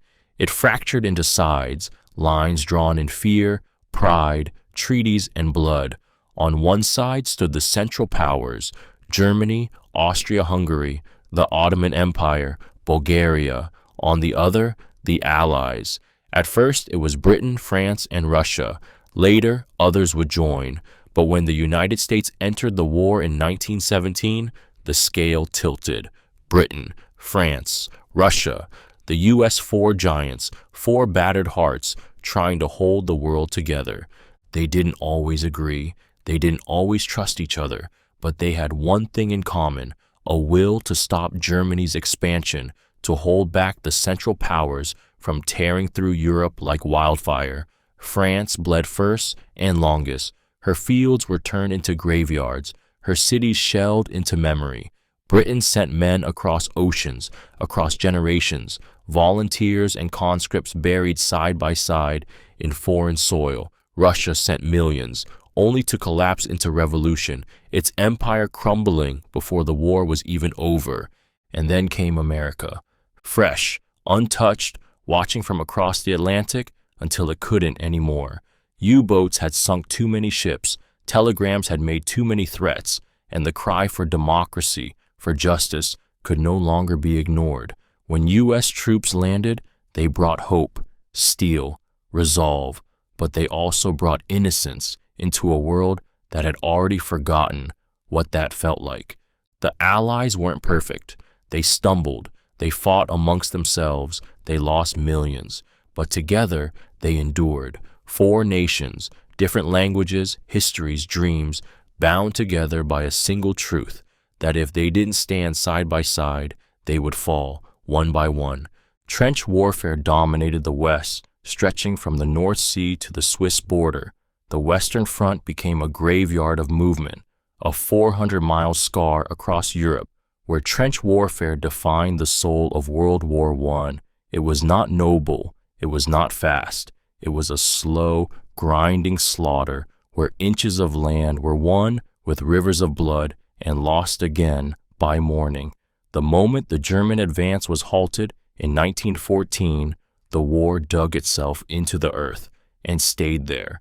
Trenches weren't just ditches, they were worlds, walled in by sandbags and barbed wire, lined with duckboards and flooded with filth. They became homes to millions of men for years. There were frontline trenches, support trenches, reserve lines, connected by communication paths, all under constant threat of artillery, snipers, gas, and collapse. Rain turned them into swamps. Summer baked them into ovens. Rats swarmed the bodies. Lice crawled beneath every layer of clothing. The space between enemy lines, no man's land, was a stretch of terror. A single charge could mean hundreds dead for a gain of mere feet. Men went over the top knowing they might not return. Every dawn carried dread, every night the sobbing of the wounded. And yet, in that mud, men lived. They wrote letters, sang songs, shared cigarettes. They tried to stay human in a place designed to erase humanity. This wasn't war with glory. It was war with rot, with waiting, with enduring. Trench warfare didn't just shape the battles of the Western Front. It reshaped the psyche of a generation, because when the world crawled underground to fight, it left something of its soul behind in the mud. Poison gas used widely. When the earth stopped shaking from artillery and the silence settled like ash over the trenches, another horror crept in, invisible, colorless, and cold. Poison gas. It didn't explode. It slithered. It choked. It made men claw at their faces as their lungs filled with liquid. World War I saw poison gas used widely and ruthlessly, transforming the very air into a weapon. There was no safe place, no cover, no warning, just the wind and the sudden sting of death in your throat. The first large-scale attack came in 1915 at Ypres, when the Germans released 150 tons of chlorine gas across no man's land. French and Algerian troops collapsed, vomiting, coughing, gasping as their insides blistered. Panic followed. Helmets were useless, eyes burned. Some soldiers drowned standing up in their own lungs. Then came phosgene, deadlier, silent. Then mustard gas, the most feared of all. It didn't just kill, it lingered. It clung to clothes. It burned skin, blinded eyes, turned healthy soldiers into wheezing, oozing shells. Men emerged from the fog with faces peeled raw, coughing up blood, whispering for mothers they'd never see again. Gas masks were issued. At first, they were soaked rags, urine-soaked handkerchiefs. Then came the rubber hoods, the glass-eyed filters. They helped, but not always. The gas was clever. It drifted low. It waited in shell holes. It came back on the wind. This wasn't war. This was suffocation turned tactical. And once you've watched a man die gasping for a breath he'll never find, you never forget. Poison gas didn't just kill the body. It haunted the air and every soldier who breathed it. 9+ million soldiers died. World War I didn't just shake the world. It emptied it. Over 9 million soldiers died between 1914 and 1918, their bodies swallowed by trenches, oceans, deserts, and forgotten fields. They came from every corner of the globe: British Tommies, French poilus, German stormtroopers, Russian conscripts, Indian sepoys, Senegalese sharpshooters, Australian diggers. They died with rifles in their hands, bayonets in their guts, prayers on their lips, or sometimes nothing at all but silence. It wasn't just the number, it was how quickly they vanished. Entire companies were obliterated in minutes by machine gun fire, thousands drowned in mud during rainy offensives, gasping for breath as the earth itself pulled them under. Some died screaming, others whispering for their mothers. Some were blown apart so completely they were never found, names carved into memorial walls because there was no body to bury. The modern mind struggles to comprehend it. 9 million isn't just a statistic, it's a generation. Think of 9 million voices suddenly cut off, 9 million chairs left empty at kitchen tables, 9 million pairs of boots, bloodied and abandoned. Behind each number was a face, a letter half finished, a family who never stopped waiting. And still, many of these men died believing it meant something, that this war would end all wars, that their suffering would build peace. But peace came late, and even then, not for long. Those 9 million didn't just die, they were devoured by a world that promised them honor and fed them to machines. And in the quiet after the armistice, it wasn't the cheering that echoed, it was the absence, the unfillable silence left behind by a lost generation. 20+ million wounded. The numbers sit cold on a page, over 20 million wounded in World War I. But behind that statistic is something raw, relentless, and human. It wasn't just limbs torn away or bones shattered. It was blindness, paralysis, torn faces, broken minds. It was men who went to war whole and came back as puzzles, pieces missing, some visible, others buried deep inside. It was 20 million lives split in two, before and after the blast. Some were hit by shrapnel that carved through flesh like glass. Others were crushed by collapsing trenches, burned by gas, disfigured by bullets that twisted bones beyond repair. Many were stitched together by field surgeons, working with rusted tools and shaking hands, amputating without anesthesia, praying the infection wouldn't win. But it did. Often, hospitals overflowed. Prosthetics were primitive. Men with half faces were called the broken-mouthed, hidden away, shamed for surviving. The gueules cassés, they were called in France. The shattered jaws. Pain was constant. Nerves screamed. Some spent years in silence because their injuries weren't visible, but their sleep was haunted. Shell shock, tremors, nightmares, guilt. For every man who died, another survived and carried the weight of that survival forever. There were those who couldn't feed themselves, couldn't walk, couldn't love, couldn't forget, and yet they lived, not in glory, but in hospitals, in shadows, in quiet. This war didn't just kill, it left survivors with bodies that couldn't be whole and hearts that couldn't go back. 20 million wounded is not a number. It's 20 million unfinished stories written in scar tissue. Somme, 1M plus casualties. The Battle of the Somme wasn't just a fight, it was a 141-day descent into industrialized hell, where the land itself turned against the men who dared cross it, beginning on July 1st, 1916, and dragging on until mid-November. The Somme became one of the bloodiest battles in human history.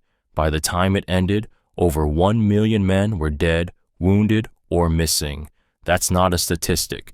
It's a silence that still echoes across fields once red with blood. The first day alone was a massacre. The British Army suffered 57,000 casualties.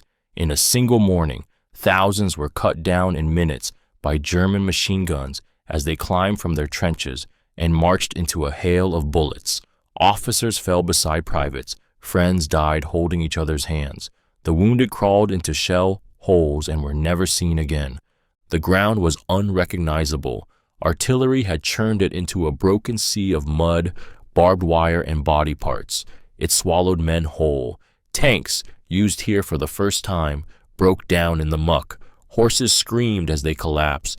Gas lingered. Rain turned craters into graves. And yet they kept fighting, day after day, inch by inch. Thousands died for a stretch of land barely wider than a breath. Why? For orders, for pride, for a strategy no one believed in, but no one dared to stop. The Somme wasn't just bloodshed, it was the moment the world learned how efficiently it could destroy itself. and though the guns finally fell silent in November, the echoes never did, not in the minds of the men who survived, and not in the soil that still remembers. Verdun, 10-month bloodbath. Verdun wasn't a battle, it was a slow, grinding death sentence stretched over 10 unrelenting months. From February to December 1916, French and German forces fought over a stretch of land barely a few miles wide. The goal wasn't to gain territory, it was to bleed the enemy dry. The Germans called it Operation Judgment. The French simply called it Hell. By the time it ended, over 700,000 men were dead, wounded, or missing.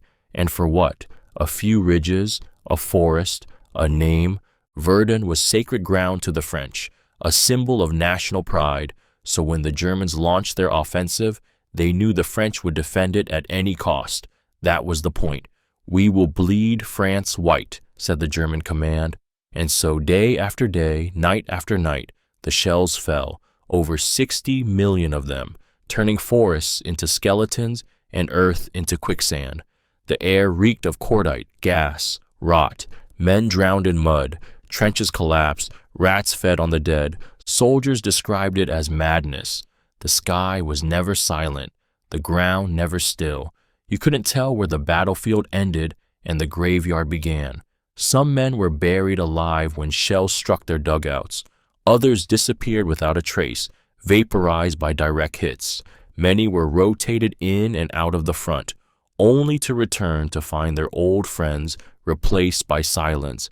Verdun became a test of will, not strategy, a war within the war, and it left scars on the land that still remain today, craters that hold water, bones that rise with the rain. Verdun did not break France, but it came close. It didn't just take lives, it devoured hope. U.S. joined in April 1917. For nearly 3 years, the United States stood apart, watching from across the Atlantic as Europe burned, cracked, and bled itself dry. Americans debated, protested, hoped the ocean would be enough to keep their sons from the trenches. But war, as it always does, finds a way.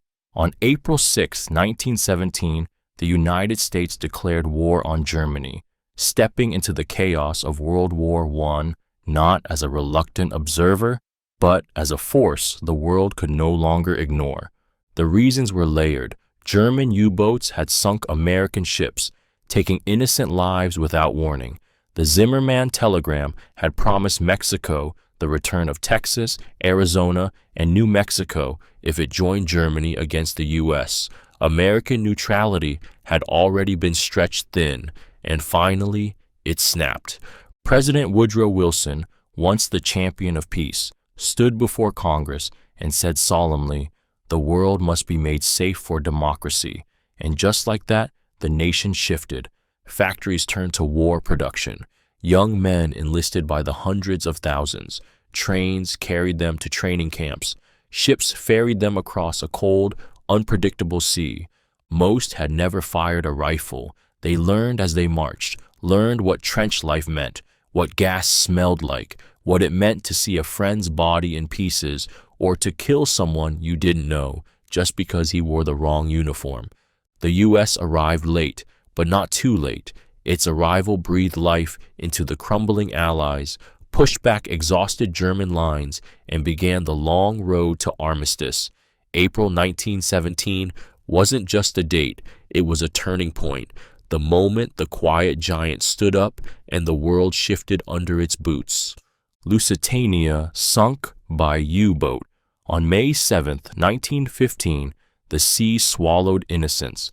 The RMS Lusitania, a luxurious British passenger liner, was gliding through the waters off the coast of Ireland when a single German U-boat torpedo ripped through her hull.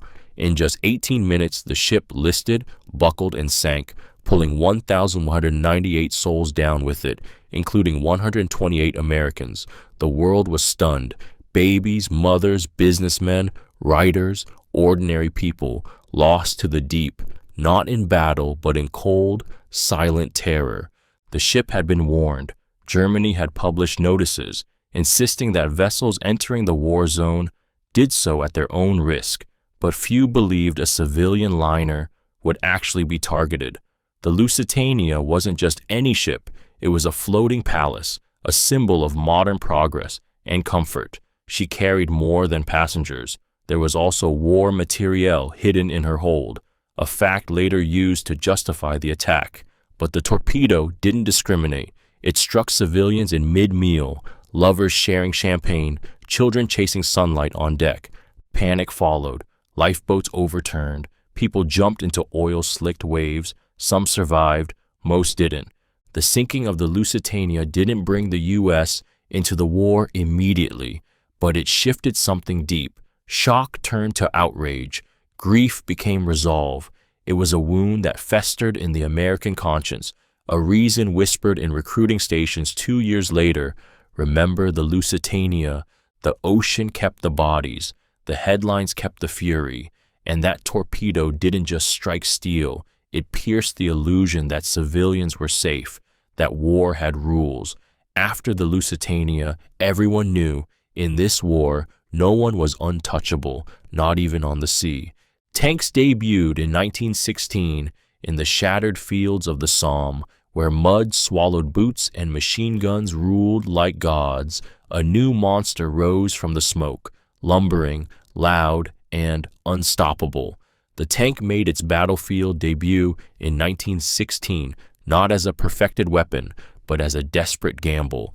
Britain unleashed them first, calling them land ships in secret and disguising their true purpose under the codename tank, like something harmless, something to carry water. But what they carried was fear. The first tanks were crude, hot, cramped, and slow. They crawled at less than 4 miles per hour. Their engines belched smoke into the cramped cabin, where crews sweated, choked, and prayed the steel walls would hold. Inside was deafening heat. Outside, bullets ricocheted off their hulls like hail. To the German defenders, they were alien, groaning metal beasts that flattened barbed wire, climbed craters, and shrugged off rifle fire.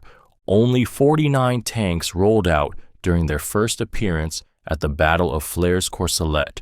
Many broke down, some got stuck in the mud, but the ones that kept moving changed everything. They crushed trench lines, broke the static horror of warfare, and proved that the battlefield could shift again. To those who watched from both sides, it was like seeing war evolve in real time. Cavalry was dead, and the future came on treads. The tank wasn't yet perfect, but it didn't need to be. It was proof that something stronger than fear could move across no man's land, something forged in steel, driven by the fury of progress, and built to go where men alone could no longer survive. Barbed wire was a key weapon. It didn't fire, it didn't explode, it made no sound. And yet, in the deadliest war the world had ever seen, barbed wire became one of the most brutally effective weapons of them all. Originally meant for fencing cattle on the American frontier, it found new life stretched across no man's land, strung in rows, coiled like steel snakes, waiting in silence. Its job wasn't to kill, it was to trap, to slow, to expose, and it did so with horrific precision. Before every attack, artillery would try to cut the wire, but it often failed. So men charged anyway, into walls of hooked steel, some tangling immediately, screaming as they tried to rip free, while bullets poured into them from machine guns hidden behind. They weren't just caught, they were crucified, held upright by the wire while they bled out, calling for medics who couldn't reach them. The image haunted those who survived, comrades hanging motionless, eyes still open, uniforms shredded, boots dangling inches above the mud. Barbed wire turned open fields into death traps. It dictated where men could run, where tanks could roll, where horses would stumble and die. Entire battle plans were ruined by uncut wire. Night patrols crawled with wire cutters, terrified of the slightest clink that would give them away. It was cheap, it was simple, it didn't need fuel or bullets, and it reshaped the battlefield more than any general ever did. Barbed wire didn't take sides, it just waited. It turned fear into flesh, and flesh into ruin. In a war of machines and madness, the deadliest weapon might have been the one that stood still. Armistice, Nov 11, 1918. At the 11th hour of the 11th day of the 11th month, the guns finally stopped. November 11th, 1918, the day the world exhaled after 4 years of agony. The war that devoured empires, buried millions, and scarred a generation ended not with a final battle, but with a signature in a railway carriage deep in the forests of Compiègne, France. The armistice was not a peace treaty. It was an agreement to stop the bleeding. But for the soldiers in the trenches, it was the moment the nightmare loosened its grip. That morning, fighting still raged. Men were killed just minutes before the deadline. Officers ordered final advances, knowing peace was hours away, some out of pride, some out of vengeance. Somewhere in Belgium, a Canadian soldier named George Price was shot at 10:58 a.m., 2 minutes before the ceasefire. He was the last Commonwealth soldier to die. And then, silence. No more shells, no more screaming, just wind across the blasted earth and the stunned breathing of men who had forgotten what quiet sounded like. Some wept, some laughed, others simply sat down, unable to process that the world had not ended after all. Back home, church bells rang, crowds flooded the streets, champagne corks popped over open graves, but the peace felt fragile, thin as paper, stained with grief. The dead weren't coming back, the wounds weren't closing. November 11th became a symbol, a promise, never again. And yet, in that moment, when the war machine finally ground to a halt, humanity remembered itself, not in triumph, not in joy, but in sheer aching relief, because for one heartbeat in history, the world stopped killing. Germany paid massive reparations. When the guns fell silent on November 11th, 1918, the world didn't find peace. It began to settle scores. And for Germany, the price of defeat came not just in lost land or shattered pride, but in crushing, relentless reparations. Under the Treaty of Versailles in 1919, Germany was forced to accept full responsibility for the war, a clause that struck like a blade, in order to pay what would total over 132 billion gold marks, a staggering sum equivalent to hundreds of billions in today's dollars. It wasn't just about money, it was humiliation written into law. The Allies wanted Germany to feel it in every coin, every missed meal, every street darkened by economic collapse. Coal was seized, factories gutted, trains loaded with compensation left German stations while children went hungry. Inflation surged. By 1923, it took a wheelbarrow full of banknotes to buy a loaf of bread. Mothers burned paper currency to heat their homes because it was cheaper than firewood. And the people, they didn't just feel punished, they felt betrayed, angry, humiliated. A defeated soldier named Adolf Hitler called it a stab in the back and built his movement on the ashes of that resentment. The reparations didn't just bleed Germany, they fueled something darker, something waiting to rise. The payments crippled a nation already broken. They didn't rebuild the world, they fractured it again. Germany's debt wasn't paid off in full until 2010, nearly a century later. The war ended in 1918, but for Germany the price kept echoing, in breadlines, in silence, and eventually in another war born from the wound Versailles never let close.